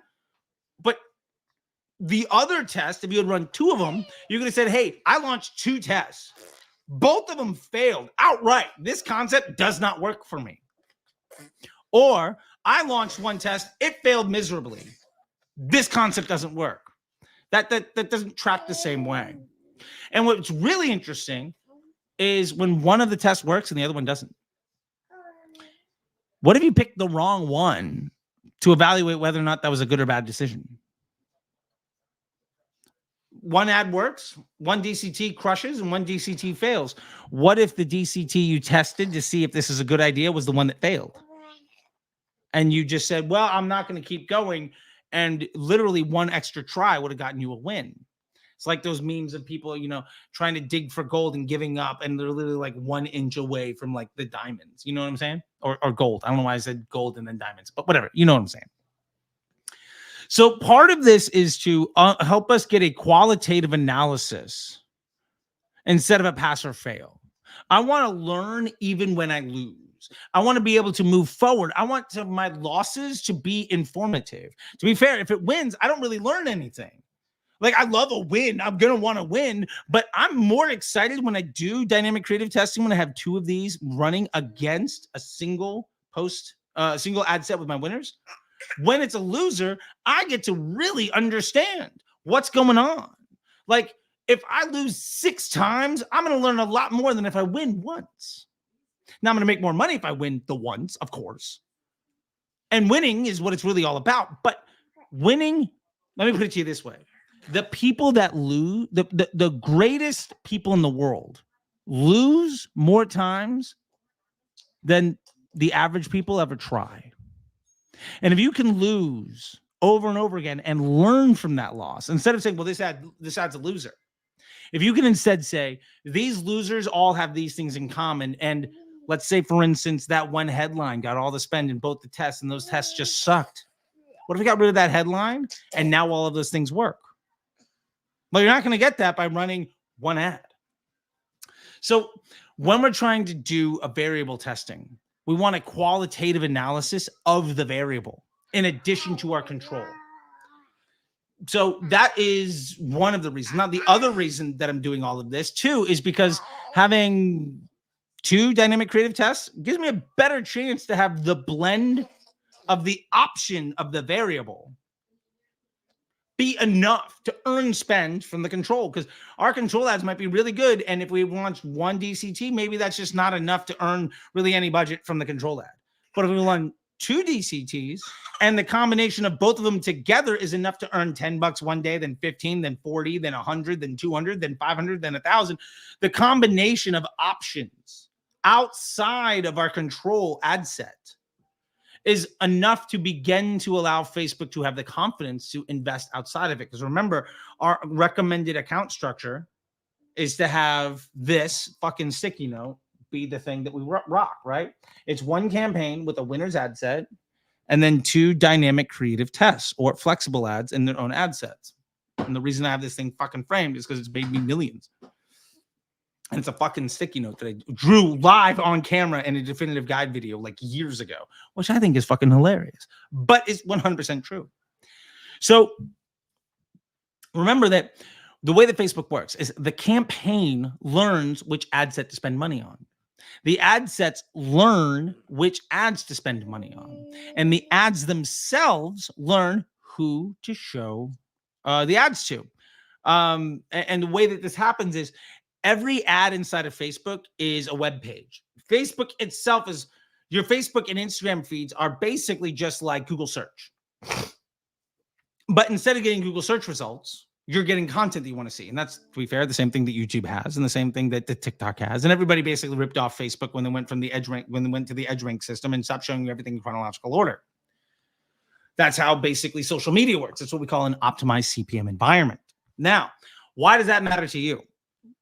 Well, because Facebook is understanding, they measure the click-through rate, the bounce rate, the stickiness, the engagement rate, the conversion rate, all of the things that happen at every web page on their site, which is every piece of content. Because remember, every piece of content is a web page. Now, when Facebook learns who likes to see something versus doesn't like to see something, every one of those ads is making their own lookalike audience. Now, I've gotten to several arguments with folks that claim to have any fucking clue what they're talking about, and they disagree with me on this. And you know, to be fair, like we do things a little bit differently around here, and that's why our results are a little bit different, right? Instead of being a victim every fucking year, we're just stacking paper and helping brands get to exits. So my point here is that the ads are building an audience for themselves. And the ad sets are picking which ad to run the ad to. Basically, ad sets are doing the targeting by letting the ads with the most opportunity and the lowest hanging fruit get the spend. When you have 2 of those decisions against the control, you now have the ability to have potentially, like if we're going to do the let's make a deal version, you have door number 1, door number 2, and door number 3. Door number 1 is a known thing. Your control ads, and Facebook knows what it's going to get out of those post IDs. But those 2 DCTs, it's enough variety for Facebook to say, well, actually, the combined effort of these 2 things, because they're 2 sides of the same coin, they're the 2 wings on the same bird, whatever the fuck, right? Like they're 2 versions of basically kind of the same thing, just executed slightly differently. And they're a version of an ad that already maybe exists, but a better one. Let's give that collective an opportunity, because the audiences that are being created by the individual post IDs have overlap. And when they have overlap, that allows Facebook to have a greater confidence in showing the ad to the right person. And so ultimately, that's why we want to really structure all this stuff. And I know that this is way above and beyond the question that you asked, Josh, but you were so kind as to give like $20 super chat. I might as well answer in as complete fashion as possible. So anyway, Josh, I hope you really dig what we're talking about here and can appreciate that as an answer. And if you got follow-ups, just go ahead and drop them in the chat here, and I will get to them in the order in which they are received. I don't even know if we're going to get back to the YouTube comments, because the chat here is just continuing to blow up today or during this session. Awesome. As a matter of fact, our old buddy Dennis Coming back again like tag team. Love it. All right. Dennis says, if all variables are the same, thanks for the super chat, Dennis. If all variables are the same, if one ad account is spending 100 and another ad account is spending 1,000, bidding platform equals more spend, better results. So there's two sides to this that I want to get to, and I don't know that I necessarily completely understand the question. So forgive me if I get this wrong. But basically what I'm thinking here is because one ad account is spending 10 times as much, it would theoretically have more data. And because of that, it should get better results. And at a very surface level, yes, that is true. Now, all things being equal, if all variables are the same, the problem with that statement is that the ads themselves, the lookalike audience that the ads have built for themselves, might not be robust enough or large enough for the $1,000 to be allowable and spend, because it's all about the low-hanging fruit. So if the ads, let me put it to you this way, if the ads were good enough to run at 1,000, your results will probably be better. And by that, I mean, you're going to get more incremental lift. The volume of transactions that you're going to get not only on Facebook, but also on email and on Google and on search, on Amazon, on TikTok, everywhere else, your business will have 10 times the volume of opportunity. So as a result, your results should get better. And they're going to learn faster. And they're going to improve faster. If you're starting from the same place with ads that are not in a situation of having any learning, I would not be surprised if the $100 ad account is more efficient than the $1,000 ad account on day one. But again, it's going to learn slower. It's going to scale slower. And the $1,000 one will probably be better in 30 days. And it'll probably not take 30 days to be the better option.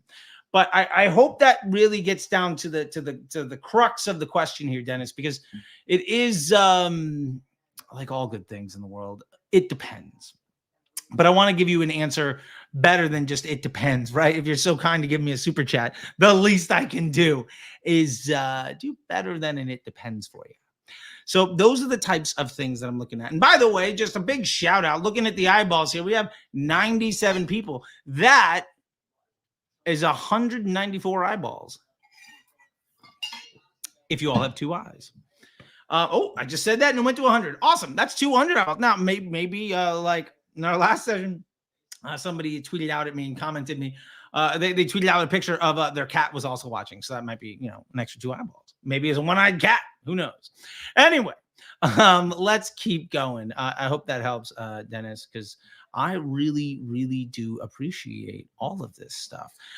Let's get back to YouTube for a moment because I want to kind of get into some of this. Like I was saying, my man, you were right here. We got to this thing just a little bit. I think this guy is in the feed. He's in the chat today, people. And as a matter of fact, I think your question. Oh, there's one other person ahead of you. 2 people. Okay, those super chats got me out of order. Okay, I think we're back there to Jason. Okay, Jason from about 40 minutes ago. So we're going to get to you soon. Keystone Consulting also. Oh, no, we were right there. Okay, cool. Awesome. From Anton George SCU.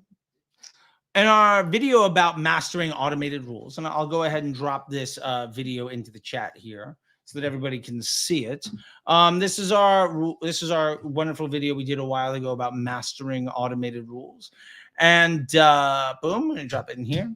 So the question here is specifically regarding an automated rule that we have that says, hey, if your performance is over the last 7 days spend is above X and number of conversions is below Y, turn the ad off. Anton very astutely says, doesn't 1 week spent mean eventually turn on again because time has passed? And the answer to that is yes. If you set up the rule that said if spend is below X, turn the ad back on. And that's actually the beauty of this automated rule, is it's not we're going to turn this ad off forever. It's what have you done for me lately? And then ultimately trying to improve what you've done for me lately. By the way, we're up to 107. I got to keep calling this thing out. We're just getting more people. I don't know what that's about, but I'll take it. So Anton's question of, does it mean that it'll be turned on again? Yes. And if you've been paying attention to something I've been saying, especially about the number of ads that should be in your winner's ad set, sometimes I'll have between 6 and 10. Often I tell people it should be between like 5 and 8. But maybe only 4 to 6 eligible for spend. And what I mean by this is I might have, say, 8 ads in that ad set. But because of this automated rule that we get to in this video, mastering automated rules for efficient Facebook ad scaling, check that one out. Also, automated rule video might be coming out next week on the channel. Carlos, let me know. He's the guy that hits publish for me. I think it's coming out on Tuesday. We're going to have an updated automated rules video. What that means is only the best ads lately are getting the spend. And sometimes an ad just does really well and Facebook delivers it a lot of budget. And ultimately, it was an ad that's a mid or bottom funnel ad and it crushed. So Facebook tries to go prospecting with it. And it's like, no, that's not your job. We're going to let you kind of get a reset. And so we're cycling through what have you done for me lately? And we can do that in an automated way. And that's really what that rule is all about. Okay, let's get back to the chat here because these questions are just stacking up. So boom, let's get rid of this. Hey, all right. And shout out, by the way. There we go. Hey, Charlie. Yay. Oh, here we go. Ready? Boop. Okay. I'm trying to train her what a boop is. Okay. Anyway, Jason, I started with ABO and I have 2 winners and I'm currently at $200 a day with the campaign. How can I transition into CBO? Do I dupe the winning 2 ads into a CBO? And what budget is best? Jason, first off, if you're currently doing well, don't worry about doing what you're supposed to do. Keep scaling your budget. Second, I would leave these ads where they are. And as I want to begin to test new ads, build them in the one campaign structure that we're talking about. And then ultimately, we're going to have our one campaign that's ABO that's set up maybe not the way we should, but is good enough to scale the budget. Let's have that running. And then we can have a second campaign that's set up properly. And the point of that is the proper setup campaign. Our goal with that, our business objective for that campaign is to ultimately get rid of the ABO campaign. And when we began to do that, because we were automating the budgets around some KPI, let's say our target cost is $50. So the ABO, any campaign where the cost is over 55, reduce the budget, and anyone where it's below 48, increase the budget. And then eventually the new campaign that we're building gets better and better and better because it's a CBO at broad with the DCTs or flexible ads. And so it's just constantly improving over time. And the other one's getting a little bit worse because the CBO is coming in and stealing all the fruit. And the ABO is not set up to scale because it's an ABO campaign. Eventually it will kind of depreciate. And so the budget will automatically get into the way. We can still grab those post IDs and drop them into our winner's ad set of our new campaign, transition them over there, and maybe get a second life out of them. And that's totally fine. So that's what I would do. And I would be most focused right now on just scaling my budget if my results are good enough. And if my results are not good enough, is it because my AOV is too low? Is it because my conversion rate isn't good enough? Is it because my email marketing isn't there? Do I have search going? Is my organic marketing any good? How many sales am I getting without Facebook ads? Let me work on all of those business fundamentals before just throwing more money at Facebook ads and trying to polish this turd into a piece of gold. All right. Reminder that we got a code WAGMI for 20% off literally anything in Disruptor School today. And anybody that spends over $150 gets a free hat sent to them anywhere in the world. And also we're doing a giveaway this session. If you drop DS into the comment section, we're going to do a spin to win here in about 30 minutes. And the winner of that gets a $100 gift card and a free hat sent to them. Again, anywhere in the world. If you can get the internet, I can get you a hat, right? So let's keep going. All right. Let's see. Do we miss any? Okay, so there's no super chats that we've missed so far. Boom, boom, boom, boom, boom. Got to clear the stars. Okay, cool. So we're back over here. Jason, a beer. Okay, here we go. A beer says, I work for an e-com brand. They spend about 4,000 a day on Facebook ads. I'm not calling it meta ads. We don't call it Alphabet. We call it Google. So I'm calling it Facebook ads. But they only use ABO and interest stacking. Lots of campaigns and a lot of ad sets. How would you transition that account into one campaign? Love the question, Abir. So let's get into it. First thing I would do is I would go and to my timeline and say like last 90 days. Then I'm going to go down to the ad level. And I'm going to sort by spend. And I'm going to see all the ads that spent the most money that had results that were good enough. Now, I'm probably going to find a good old-fashioned 80-20 rule where 80% of the results came from 20% of those ads. And they're going to sit at the very top of my amount spent. I'm going to grab those post IDs. I'm going to build a winning ad set. I'm going to build my new campaign with that being the winner's ad set. I'm going to run them. And then I'm going to run a 4PI analysis and see how things stack up. Then I'm going to know what problem I have. What's my weakest link in that campaign? And then I'm going to launch 2 dynamic creatives or flexible ads, 1 per ad set, against my winner's ad set here. And I'm going to try to improve the overall blended output of that campaign. And then over time, if the overall blended output is good enough, the budget will go up. And as other campaigns continue to fail, because that's what's going to happen, you're using interest stacking and ABO and a bunch of other stuff, and a lot of ad sets, like they're going to continue to die off.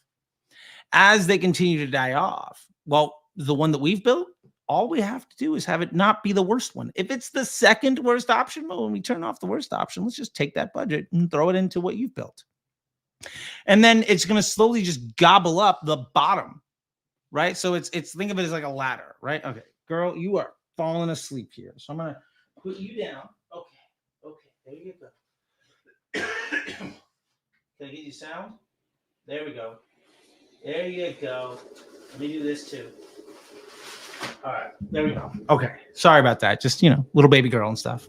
105 yet, nobody left while I did that. I love it. Okay. So while this is happening, think of it as a step ladder. We're the second worst thing. Awesome. Let's transition the budget from the worst thing to our effort. And let's say we have 20 campaigns going and we knocked off 1. Well, now we're the second worst thing. So we got knocked off number 20 on that list. And now there's only 19 campaigns. What happens if we continue to climb? Maybe we go to be the 18th or the 16th or the 12th worst. Well, why are we going to run anything worse than us? We want to be the worst thing in the ad account. So let's just gobble up all the budget of everything worse than us and continue to add it to our ad account, to our ad campaign. Now, eventually this campaign is going to gobble up all that budget. And you're going to probably also have other winners that you can be able to transition over to that winner's ad set. And you've been improving your mix by doing dynamic creative testing. And sometimes this takes a couple of weeks. Sometimes this takes a couple months. But you're going to get to the place where you're not running 20 or 50 or 100 campaigns anymore. You're running one campaign that is the best for your business. And then you can start focusing on more important things, like literally everything else that the business should be focused on. And to be fair, Abir, if your business wants to put you through the MBA program, I would definitely consider that being a valuable investment, considering it's less than 1 week's ad spend to make what they make in a month happen in a week by the end of the year.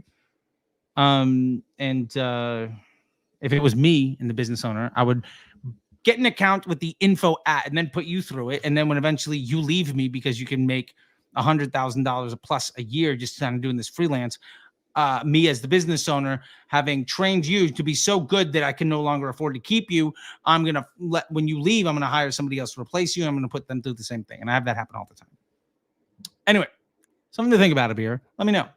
And what we're talking about here, by the way, is just the Facebook Ads MBA program. There you go. If you want to learn more about it, go to www.disruptorschool.com/MBA ads, or just go to the Disruptor School and top left corner. There's info about the Facebook Ads MBA program. Go check it out. It's free to check out. And if you want to learn more about it, you can book a call and be with me or my buddy Sam. And Sam's voice is silky smooth, and he'll make you feel really good about your choices. He's a great guy. I love that dude. Anyway, what's next? Oh, Tim. Oh, yeah. 3 weeks into the MBA program, been able to boost ad spend with less creative tests and get more stability in my campaigns. Tim, this is what it is really all about. Okay. Our man over here. Pro tip. I'm a white dude from the suburbs in America. So I don't know why I said pro tip. I meant please forgive me. I'm gonna butcher the shit out of this name, but we're gonna give it a shot because why not? Massage. That's not right. There's no way that's right. Anyway, let's keep going. How to run ads for my e-commerce business when my CPA is still too much to have enough ROAS to be profitable. Should I pay attention more to LTV and PSM? Any tips and tools to measure it? Love this, buddy. And I do see you in the comments section, by the way, of all of the YouTube videos. I recognize you. With a name like that, it's got to be good, right? Anyway, point here is, first off, I think Disruptor School Inner Circle is perfect for you. It's like $1,000 a month. Highly recommend that you jump into that. We'll get you to where you need to be with screen shares and like me literally with you holding your hand to get you where you need to be. Outside of that, if you want to check that out, go to disruptorschool.com, hit enroll now. The Inner Circle gives you access to all of the masterclasses from everybody. We have new ones all the time on literally all the facets of your business. That ought to be said. I'm looking at blended CPA. And if your ads, what I'm hearing is my Facebook ads are not efficient enough for me to make a profit. Okay. What if we don't look at it as my Facebook ads aren't good enough? What if we look at it as overall, my business did $1,000 in profit? How much of that 1,000 can I invest in ads so that hopefully next week we make 1,200 in profit? Your Facebook ads, the attribution is not the way to measure success. We're looking at blended CPA. And if you have money to run on ads, I'm assuming you're making sales. So the first thing I would be doing is looking at my organic sales situation and trying to understand how best to acquire revenue. And then my ads are literally just going to be versions of amplifying that opportunity. And I'm going to look for ways to improve my search, my CRO. I'm going to look to my AOV. I'm going to look at LTV and PSM. Absolutely. Now, tips or tools to measure this stuff. We actually just did a great working session in Disruptor School Inner Circle about a month and a half ago. With ChatGPT on how to figure out your LTV and PSM and stuff. And basically it's like you could more or less just export all of your buyers, all your transactions from the last year. And you can say, hey, how many sales do I have? How much revenue do I have? And you can do this just directly in Shopify. If your LTV is the number of sales that you have divided from the overall revenue that you've made. So if you've made $1 million and you have 10,000 customers, your LTV is $1,000. Now, some people might spend 20 grand and some people might spend 50, but your LTV is $1,000.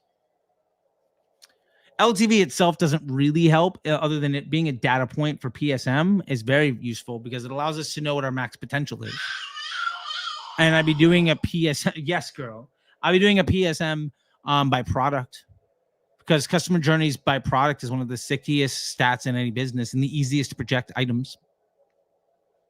And say you have 3 offers, and one of them, the LTV on that offer is $200, and one of them is $500, and the other one is $5,000. Well, what's the CPA on each one of them? You might be losing money on one. You're going to be able to understand, like, what if your ROAS was 0.8 on the thing that got you $5,000 LTV, and it cost you $100 to make the sale? So let's say it cost $100 to make the sale for an AOV where ultimately your ROAS was a 0.8. But that customer came back and bought enough times to get to 5,000. Now, that is a tremendous LTV lift and probably a bad example, but you get the idea. ROAS is not cash flow. So I would first off get you moving away from looking at numbers that don't mean anything, like ROAS. It's a trash metric, and anybody that tries to teach you or tell you what to do in your business that uses the word ROAS, you can immediately laugh at them and hang up the phone. If you're paying them, cancel your check. And if you're on a contract with them, fire them. And if they're one of those scammer agencies that will sue you because of it, my apologies. And please just like binge my shit until you're done. And then you can join the dozens of other people that have left them to a point where they're never going to need them anymore. And there is a fellowship of people around the world that have been swindled by those folks. And it's a rite of passage for some people, you know? So anyway, I hope that that's really helpful to you. The last thing that I would say is, if you can look to the PSM of each product, that's going to give you the best understanding of what your allowable CPA is going to be. And I would also look to questions you can ask ChatGPT. Like one of my favorite ones is, for everybody that brought product X, let's say for everybody that bought this Roku remote,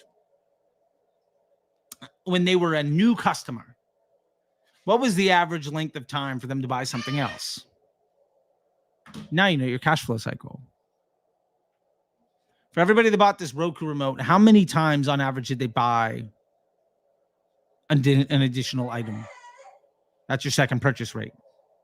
For everybody that got this remote, what was the average number of additional purchases that they made? That's your number of conversions. ChatGPT can give you that shit in like 30 seconds for free. Nobody else talked about this stuff because nobody else gives a fuck about you people. And I think that is a great sign that we should do our best to make sure that they can't do any harm anymore, and fuck them. Let's keep going. All right. By the way, just full disclosure, we are about, let's call it 20 minutes away from doing our giveaway today. So let's make sure we throw this up on the banner. If you want to be enrolled in today's giveaway or in this session's giveaway, I don't know why I keep saying today, drop DS in the chat, and everyone that does, you're gonna be thrown into the spin to win for this session. All right, awesome. Let's get back to some more questions. See, oh, there you go, DS, bam, love it. Ask what videos and playlists should I watch the most to improve my ads. Honestly, it's hard for me to be able to give you a direct answer on that because I don't know exactly what your problems are. But I would start with just the 2024 videos. Or if you really want to know everything, go way back, find this playlist called Definitive Guide. It is way less engaging. There is no editing. I literally hit record and then yell at the camera for 30 minutes and then turn the camera off. But it is probably the most valuable information. It is stream of conscious, like just me just like blacking out, dropping heat, and then fucking we're done. The Definitive Guide series is everything. But yeah. And then you ask, where should I learn more about CRO? What do you think? To be fair, we have a masterclass on CRO coming out, I think this week. If not, then it's next week. It's from one of the founders of the company called Heatmap, which is probably the best CRO tool on the face of the earth. And I would recommend following Heatmap on Twitter, as well as Chase Mosaney and Dylan Ander. They're the goats of CRO. And Chase literally comes in and talks about first order profitability and improving conversion rate and getting above the fold. So we're gonna have a masterclass on it, and you can check that out. Love your SOPs. By the way, hey, thanks. Hey, I think I remember we were talking about a deal, and it was like a make me a deal. I think I did this a couple months ago, and I should probably do it again. I will actually do that again. Make me an offer I can't refuse, and you can get anything you want, as long as the price is reasonable. And you were like, let's do this. And we went through like multiple rounds of like making it all work. And then you got some stuff. And I'm so happy that the SOPs are working well for you. Everybody, yeah, we have SOPs, some ebooks. Some are simpler, some are more complex. But it's not about the length or the size of the book. It's about what you do with it. You know what I'm saying? And I'm glad they're working for you, my man. Let's see. Johnny Goodwin says, you can't stop talking about it. Johnny, I wish I knew what you were talking about. That was 40 minutes ago. But now I'm jealous that I don't remember what I was talking about. I think it was with the musician stuff. Oh, well. Anyway, Dennis is in with the DS. Love it. Hot sizzle. Some people say that since flexible ads, the structure of ad account changed to one unique broad ad set with multiple flexible ads instead of multiple previous DCT ad sets. Thoughts? I love that people are embracing the flexible ads. I know how many people they were fighting me tooth and nail about running dynamic creatives. They're now like, what would you really need to do is flexible ads. I'm like, motherfucker, it's the same thing. You just dug your heels in and planted your flag on the wrong side of history. And now that they've rebranded, you're like, on team, whatever the fuck. So anyway, they don't know what they're talking about. So multiple flexible ads instead of multiple ad sets. I think we covered this a bit ago, but you may have been here, you may not. There's like half an hour. So let's just cut to the chase here. Facebook campaigns decide which ad set to spend on. The ad sets decide which ad to spend on. Inside of a flexible ad or a dynamic creative, that ad that has been chosen to be spent on is actually a web page with dynamic elements, right? It's like having JavaScript on a landing page you're testing with VWO. Now you're running a 3-2-2 ad. There's basically 12 possible combinations. And to be fair, some is on Facebook, some is on Instagram. It could be thought of as 24 ads. Now, we pulled this up before, but a deck of cards is 52 cards. 52 possible combinations. Or 52 possible elements. There are the amount of ways that can be shuffled is an 8 followed by 67 zeros. My point to that is Facebook is trying to put together a customer journey. And that customer journey is how people see all of the ads in Facebook from you and from all the other advertisers to get somebody to have a positive user experience. And they're spending your money to ultimately get you a good business result or a consistent business result. And whether that's good or bad is on you to be a good business person. Now, all that to be said, if you have, say, 10 flexible ads in an ad set, if you're following the 3-2-2, that's 120 possible combinations. That's like 2 decks of cards. One deck of card is an 8 with 67 zeros behind it. 2 decks of cards, I'm not even going to try to do that math. The point of this is to say that if you're trying to have a machine learning algorithm learn how to deliver you a consistent result that is stable so that you can improve your business, having a number of options that is an 8 with 67 zeros behind it, not great. Now, I love that people are embracing broad. I've been pushing broad since 2018, and people have been fighting on it forever.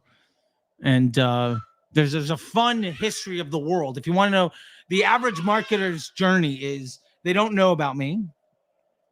Then they've heard about me, but somebody else that they trust has told them that I have no fucking clue what I'm talking about. Then they go down 2 paths, but sometimes it's, well, Charley's completely full of shit. And then 2 years later, they quote what I said. Or they skip step 3 and just go immediately into it. And I'm not saying that like I'm the greatest person here. I'm just saying that like I've helped Facebook build the platform, and by no means am I the best. But of the people that share what actually works, of the people that have helped Facebook determine what you should actually be doing, of the people that have been helping design the platform, and of those folks that are consistently building, scaling, and exiting and helping people with their 7, 8, and 9-figure businesses, I'm maybe the only one that has made an effort to make teaching my number one priority. And to be fair, I get a lot of shit from folks that are like, well, why don't you start your own business? And here's why. I don't want to deal with customer service. I have a business. I have Disruptor School. You're unhappy? Here's your money back. You don't dig it? Here's your cash. Piss off. Like, that's fine. Like I'm totally fine with that. Also, in the Facebook Ads MBA program, nobody's ever finished the work, has ever asked for their money back. And that's, 6.5K for one, 12K for the other, for the premium. Like, the fact that I've had hundreds of people drop over $10,000, not a single person has asked for their money back. I don't deal with customer service because I'm just an honest person that says, if you're unhappy, here's your money. And I don't want to deal with, shipping containers getting lost in the ocean. And there's just so much else that goes into running a business above and beyond the things that I really enjoy, which is the puzzles and the problem solving of e-commerce or the puzzles and problem solving of consumer psychology and finance. Like, I just really enjoy this kind of, I get to wake up every day and play video games. My video game is Facebook ads, to make money, to help people live better lives and create jobs for themselves and their communities. That's my business. And there are other folks, and we've called them out earlier, where their business is to get you to pay their ad agency, to get you to sign a second contract. That means you're done. And then they feed you off to the B team. And then that person's job is to not get fired. So every call starts with, here's all the money that we spent for you, and here's all the results, as if you didn't know how your business was doing over the last week. And it's basically the first 10 to 30 minutes of that call is, please don't fire me today. And that's a waste of everybody's fucking time. So we got a super chat in here. So let me get to that. Because we should do this. Okay. Hopefully, by the way, that answered your question. I just saw the star come up and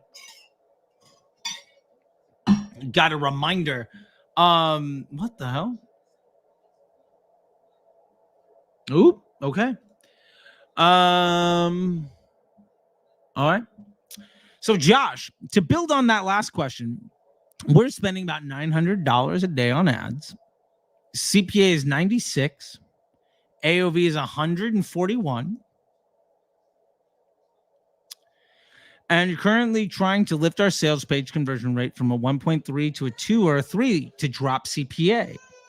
Can I simultaneously increase spend while doing this? Now, to give context, everybody, here's Josh's previous question. Can you explain why you use 2 DCT ad sets instead of 1? All right. Look at me flipping back between super chats. I feel like a boss. I'm doing good stuff today. This is good. Girl. Hi. All right. Charlie wants to help. Okay. Your buddy Josh needs him out. Come here, Charlie. Okay. $20 super chats. Get 2 Charlies on the call. Here we go. All right. So you have a CPA of 96. I'm assuming that's a Facebook CPA, and I'm going to try to ask some questions because you're clearly engaged in the chat. So like, go ahead and drop these answers into the comment section if we can have this conversation happen. That'd be amazing. So first up, you say CPA is 96. Is that Facebook CPA or is that blended omni-channel CPA, meaning all spend and all sales? Because that's a very different thing. Blended CPA is real money. Platform CPA is a vanity metric that is also completely illegitimate. So let me know if you're watching this. Blended, all tracked on Excel. Love it. This is gonna work out. We're gonna have ourselves a one-on-one call here, Josh. We're gonna figure this out. Okay, cool. So it's a $96 blended CPA. Love it. AOV is 141. Got it. Let me ask you a question. Is this one offer, or is this a blended AOV across like a suite of different products? That's incredibly important information for us to know. I'm assuming it's one, but let me know if it's one offer or many. One or many. Let me know, Josh.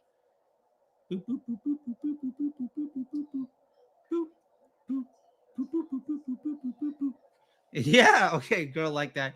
All right, I'm not getting an answer yet, Josh. So I'm wait. One online course with 3 pricing variations. All right, great. Okay, cool. We're getting there. So you're trying to lift our sales page conversion rate from 1.3 to a 2 or a 3 to drop CPA. Now, Josh, I'm going to tell you the easiest way of doing that is cut your ad spend. Don't look at conversion rate as a legitimate number. It's much like ROAS. It's a vanity metric because it lacks a lot of context. So I'm going to have one other question for you.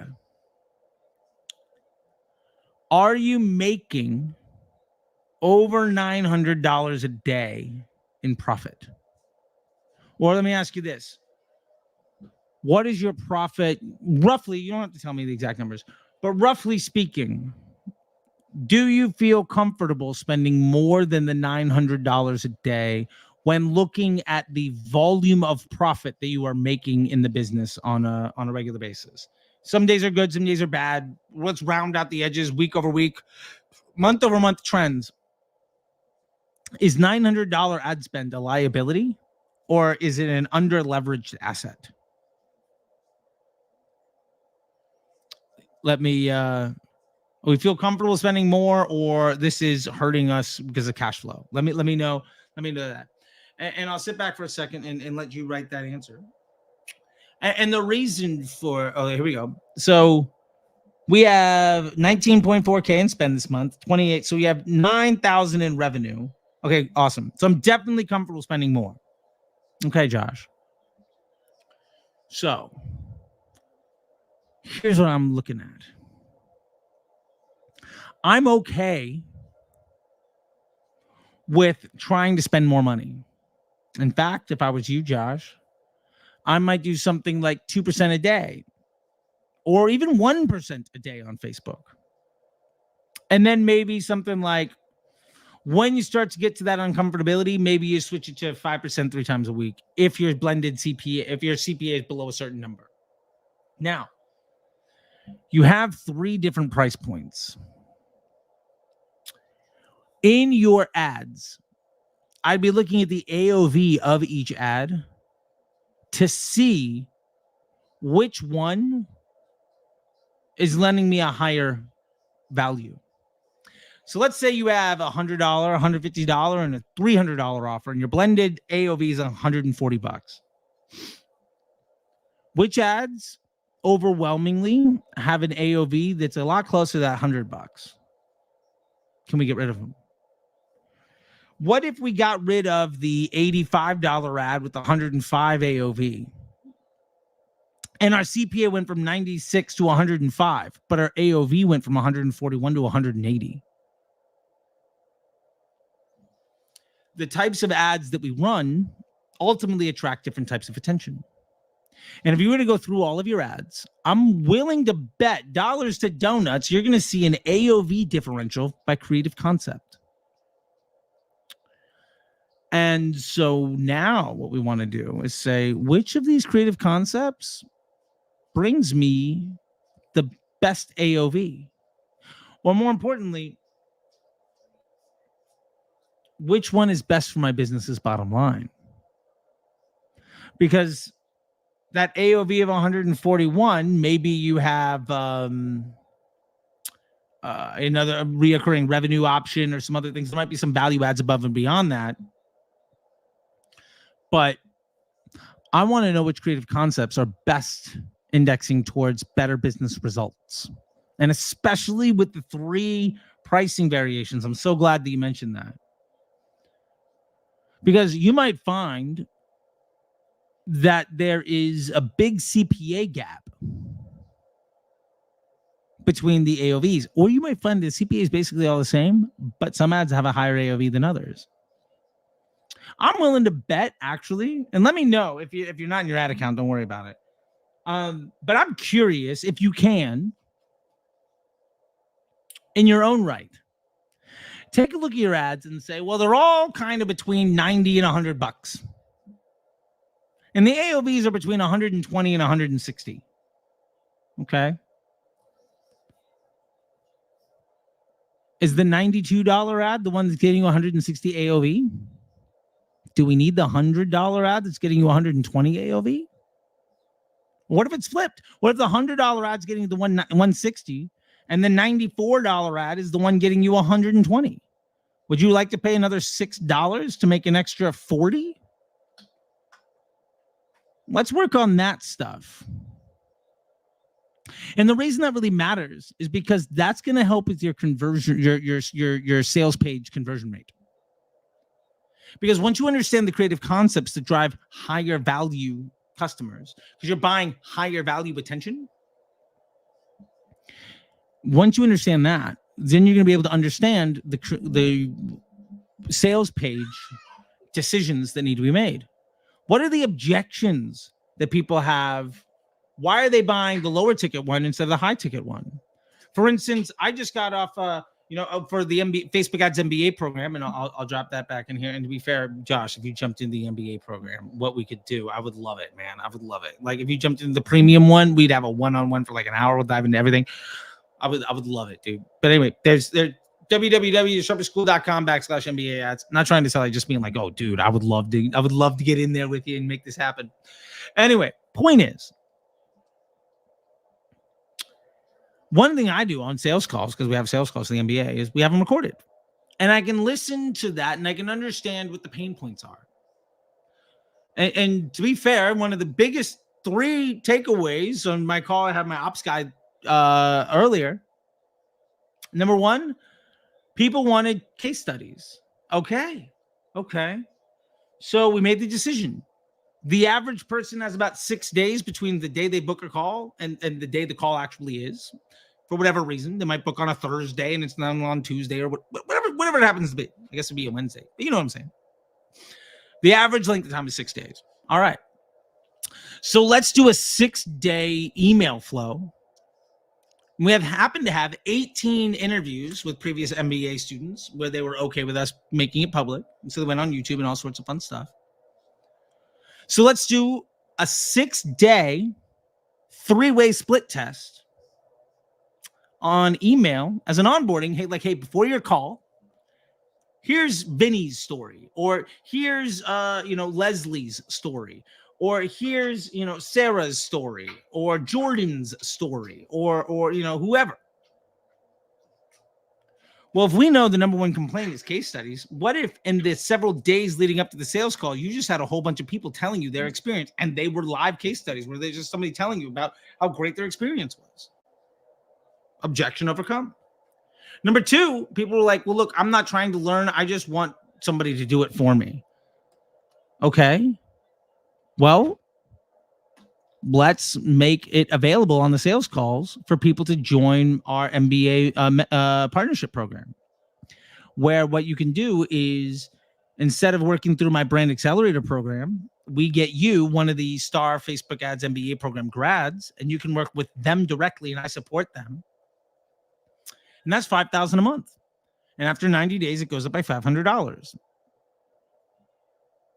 Because to be fair, like, if after 90 days I can't prove, my team can't prove that they're worth $15 more a day, then you should fire us. No performance incentive. No other than, like, if we stick around, we charge you a little bit more. No commission on ad spend. No bullshit. Those sales calls don't. I mean, those weekly calls don't start as sales calls. So please don't fire me. Again, month-to-month contract, 30-day out. So if the second most common complaint is I just want people to do it for me, which makes sense because my most common ad right now for the Facebook Ads MBA program is me at the Marpipe office wearing a heat map hat saying, like, fire your ad agency. Everybody's just trying to fire their ad agency and hire a new one. Makes complete sense, right? the ad is bringing in a type of customer that's conditioned to want a certain type of reaction. So the objections and the way that we're handling the sales calls needs to change, because we have this new ad that's just earning a bunch of budget and it's getting super low cost calls. Like, we're coming in at like 60, 80 bucks on a call. Previously it was in the $200-$300 range, but they're not trying to join the MBA program. Our conversion rate went to shit. All right, well, we extrapolated everything else, so we understand what's going on. And the third bit of feedback was apparently Sam's not getting on the calls. He's got his buttery, juicy voice, but he's keeping his camera off. So I'm going to ask him, like, hey, let people see your beautiful face, buddy. My point to all of this is, these are things that can improve your conversion rate. But when you change your ads, the conversion rate optimization decisions often get negated.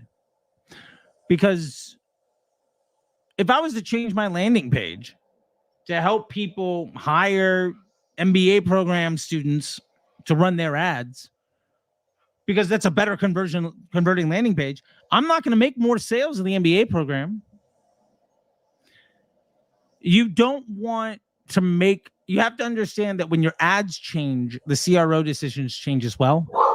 And ultimately, volume is what matters, and profit volume is what we're talking about. I'm okay with a lower conversion rate if I have a higher transaction volume. I'm okay with a lower conversion rate if my profit volume is higher per transaction. So I'd be less concerned. The lawn guys are here, and the puppy is super excited. Most of you didn't know. There's a puppy in here. There's 2 puppies. Anyway, the point of all this is I'm less concerned about that conversion rate. I mean, I'd love it to be higher, but I don't want it to be higher at the expense of actual volume of profit. And you could absolutely improve your ROAS and your conversion rate optimization to the point where you go out of business. And I don't want you to do that, Josh.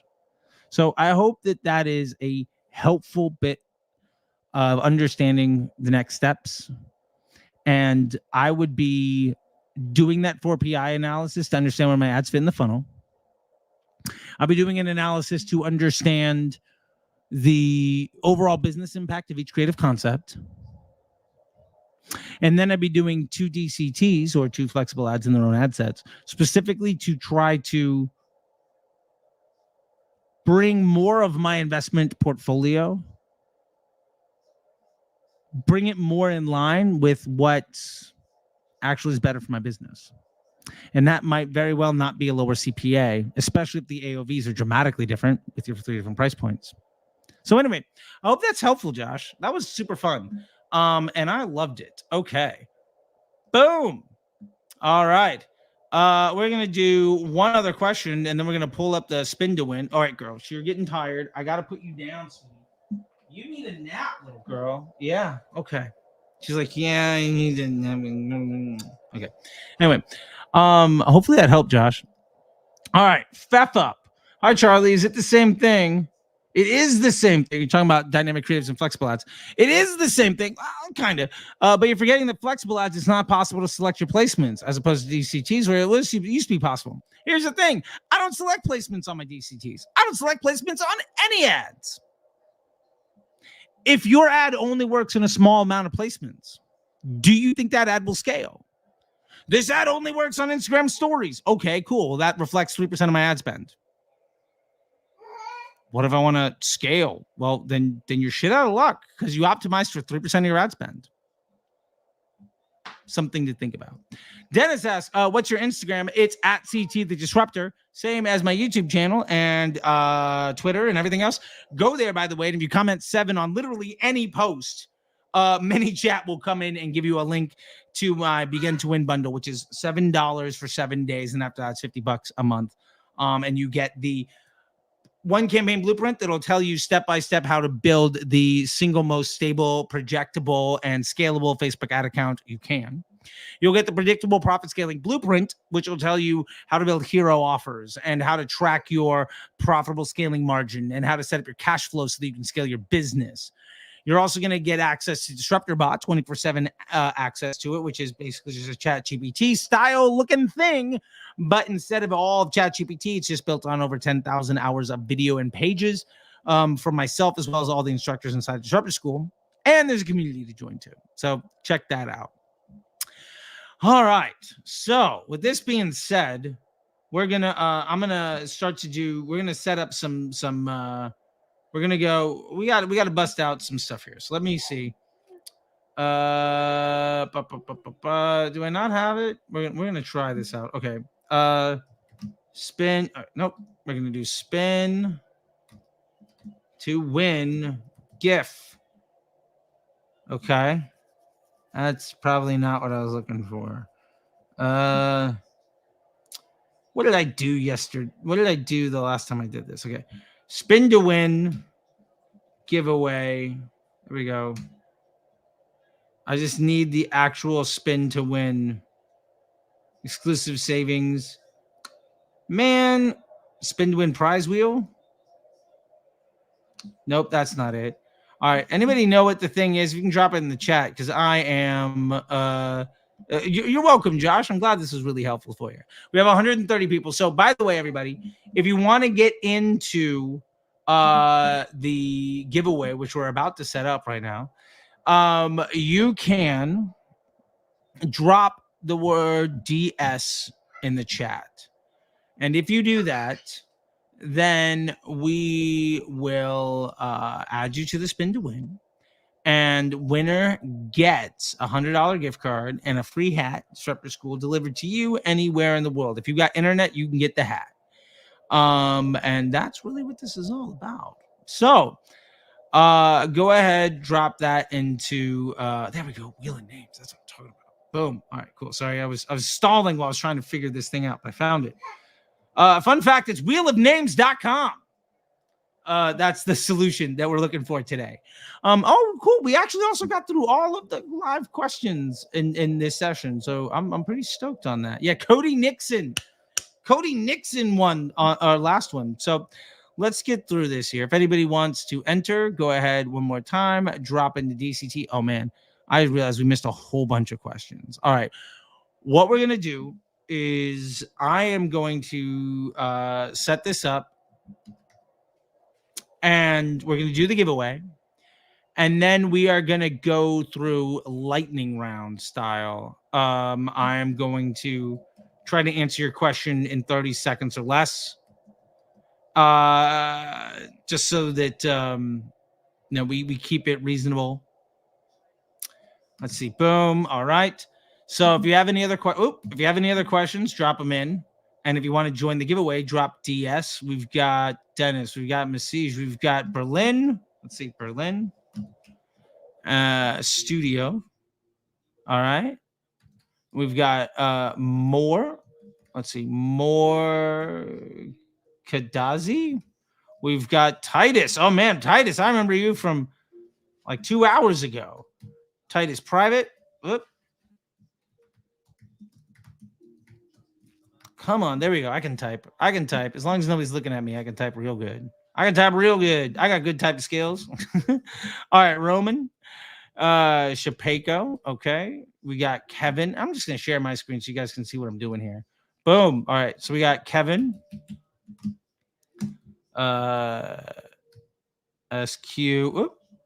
Kevin. SQUYRES.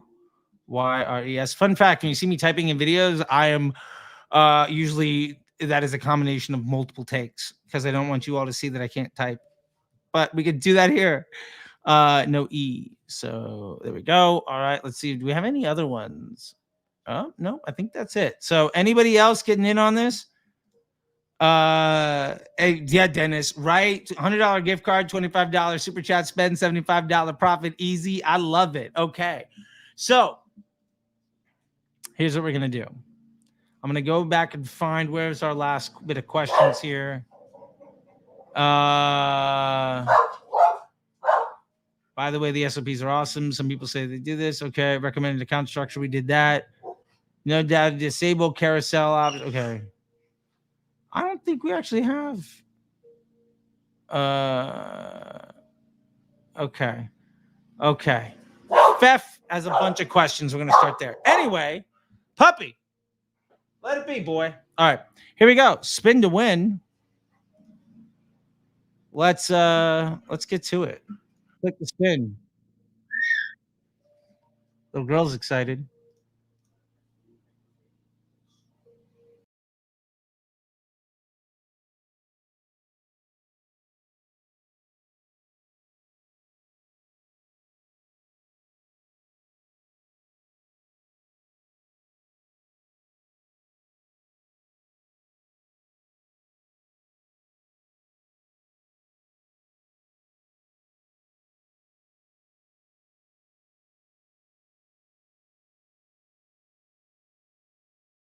All right, let's go lightning round and knock out the rest of these things here. Okay.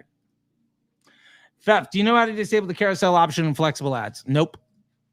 I used to run CBO dynamic creatives for testing, but now that the option is replaced with flexible ads, as a result, when having 3 creative variations, Facebook is displaying them all in one carousel, which defeats the whole purpose of dynamic creative testing, in my opinion, and looks silly. Let me tell you this. When was the last time you saw one of those in your feed? Oh, I think this thing that spends 1 penny out of $10,000 looks goofy. Who cares? Facebook ain't going to show it. You haven't seen it. And until you start seeing your entire feed completely inundated with these awful ads, don't worry about it because nobody else is seeing that version of yours. KP did it, says, man, I hate flexible ads. Buddy, I hope that you learn today to love them. All right. I thought it was the same as flexible as the new name. I think we covered that. The main difference is that flexible ad sucks. Not true. Fake news. All automatic now, so unable to pick and choose your placements. You don't need to pick and choose placements, and as a result, the carousel are automatically selected as a placement. Also, not a problem. Kind of points to the point of DCT. Nope. We still get the best. We still get the platform that has billions of people and with trillions of data points per person that makes millions of auctions happen in any market every second, making the decision on how to give the end user the best possible user experience, which gives us the best unit economics on buying attention with which to monetize. There you go. KP did it. What should we do, man? Lean into the machine, buddy. Lean into the machine or play the victim card. And you don't look like a guy that likes the victim card. You got a big Durex over there. You know how to get out of trouble. I like it. All right. Do you see an option to move the winner ad from DCT to the new winner ad set when running lead ads? We covered this actually earlier, and no, it is not possible, but you don't have to run lead ads to run lead gen. You could actually just be doing them on your own website. What else we got here? Flexible ads is killing DCT warriors. Only the folks that refuse to evolve. Do you believe the Pixel carried any learnings on customer audiences? The Pixel itself doesn't carry anything. The ad account learns. The Pixel itself is just a piece of code. That's like saying, does your credit card know where you like to spend? No, it's just the thing that gets swiped for you to spending money.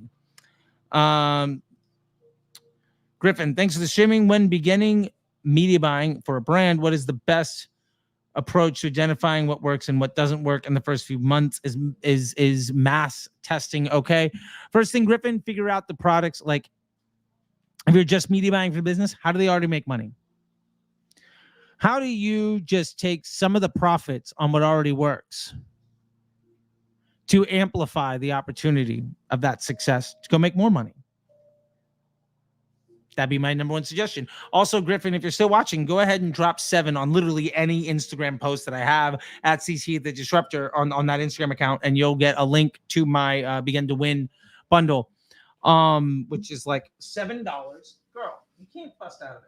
It's $7 for 7 days, and then $50 a month after that. And we will work through all this stuff. Like, you'll get to learn all the things you need. And if you really want to dive into it and your business will support it, jump into the Inner Circle. You're probably not ready for the Facebook Ads MBA program. Full disclosure, as much as I love to take all your money, but the Facebook, the Disruptor School Inner Circle, you could be popping up on Friday's call and just being like, hey man, this is my ad account. Help me win. And we'll do it. And that's 100% worth it. Why would you recommend moving winning ads into the new winning ad set? Because we ultimately want to have one ad set of control output. We want an outcome where we know what it's going to be, so that Facebook knows, the campaign knows which ad set to spend on. In some ad sets, we know exactly how they're going to behave, and some ad sets are widely variable. And then we can begin to really scale up our efforts by having a control and a variable. It's a scientific method. it got us to the moon. It can get us, on less power than it's in your phone, right? Hey, Charlie, it is the same thing for getting flexible ads. Okay, I think we already got to that. Blended $100 gift card. Charlie, ultra specialization, which allows you to provide more value to the prospect as it solves an ultra direct problem they have. Are you better off targeting very detailed or more broad? Broad, 100% broad. Like, go broad. Your content will do the targeting for you.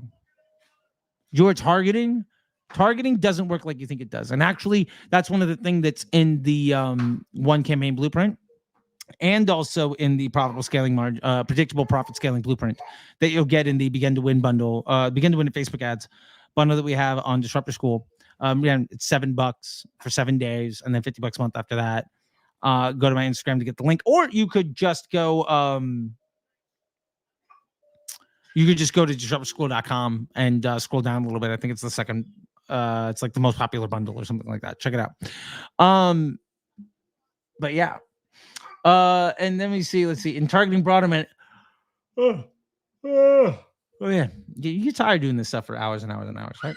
In targeting broad, I meant the actual copy messaging, not the detailed interest. Okay, yeah. Be hyper specific in the copy.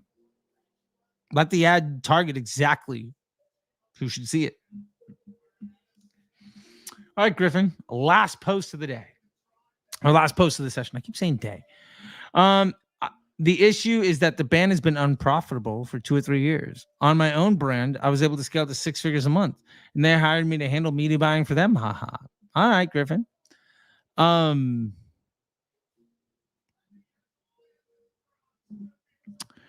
If the brand is unprofitable, paid media is not the way to solve the problem. And that's the unfortunate truth, unless it's just eliminating all of the waste. But fixing your business model is what fixes a business. Adjusting your ads just changes the rate at which you fail. So hopefully that's helpful, everybody. I had a lot of fun here. Once again, thank you to everybody for participating in this, and yeah, take care, and best of luck out there. I love you. I'll see you next time.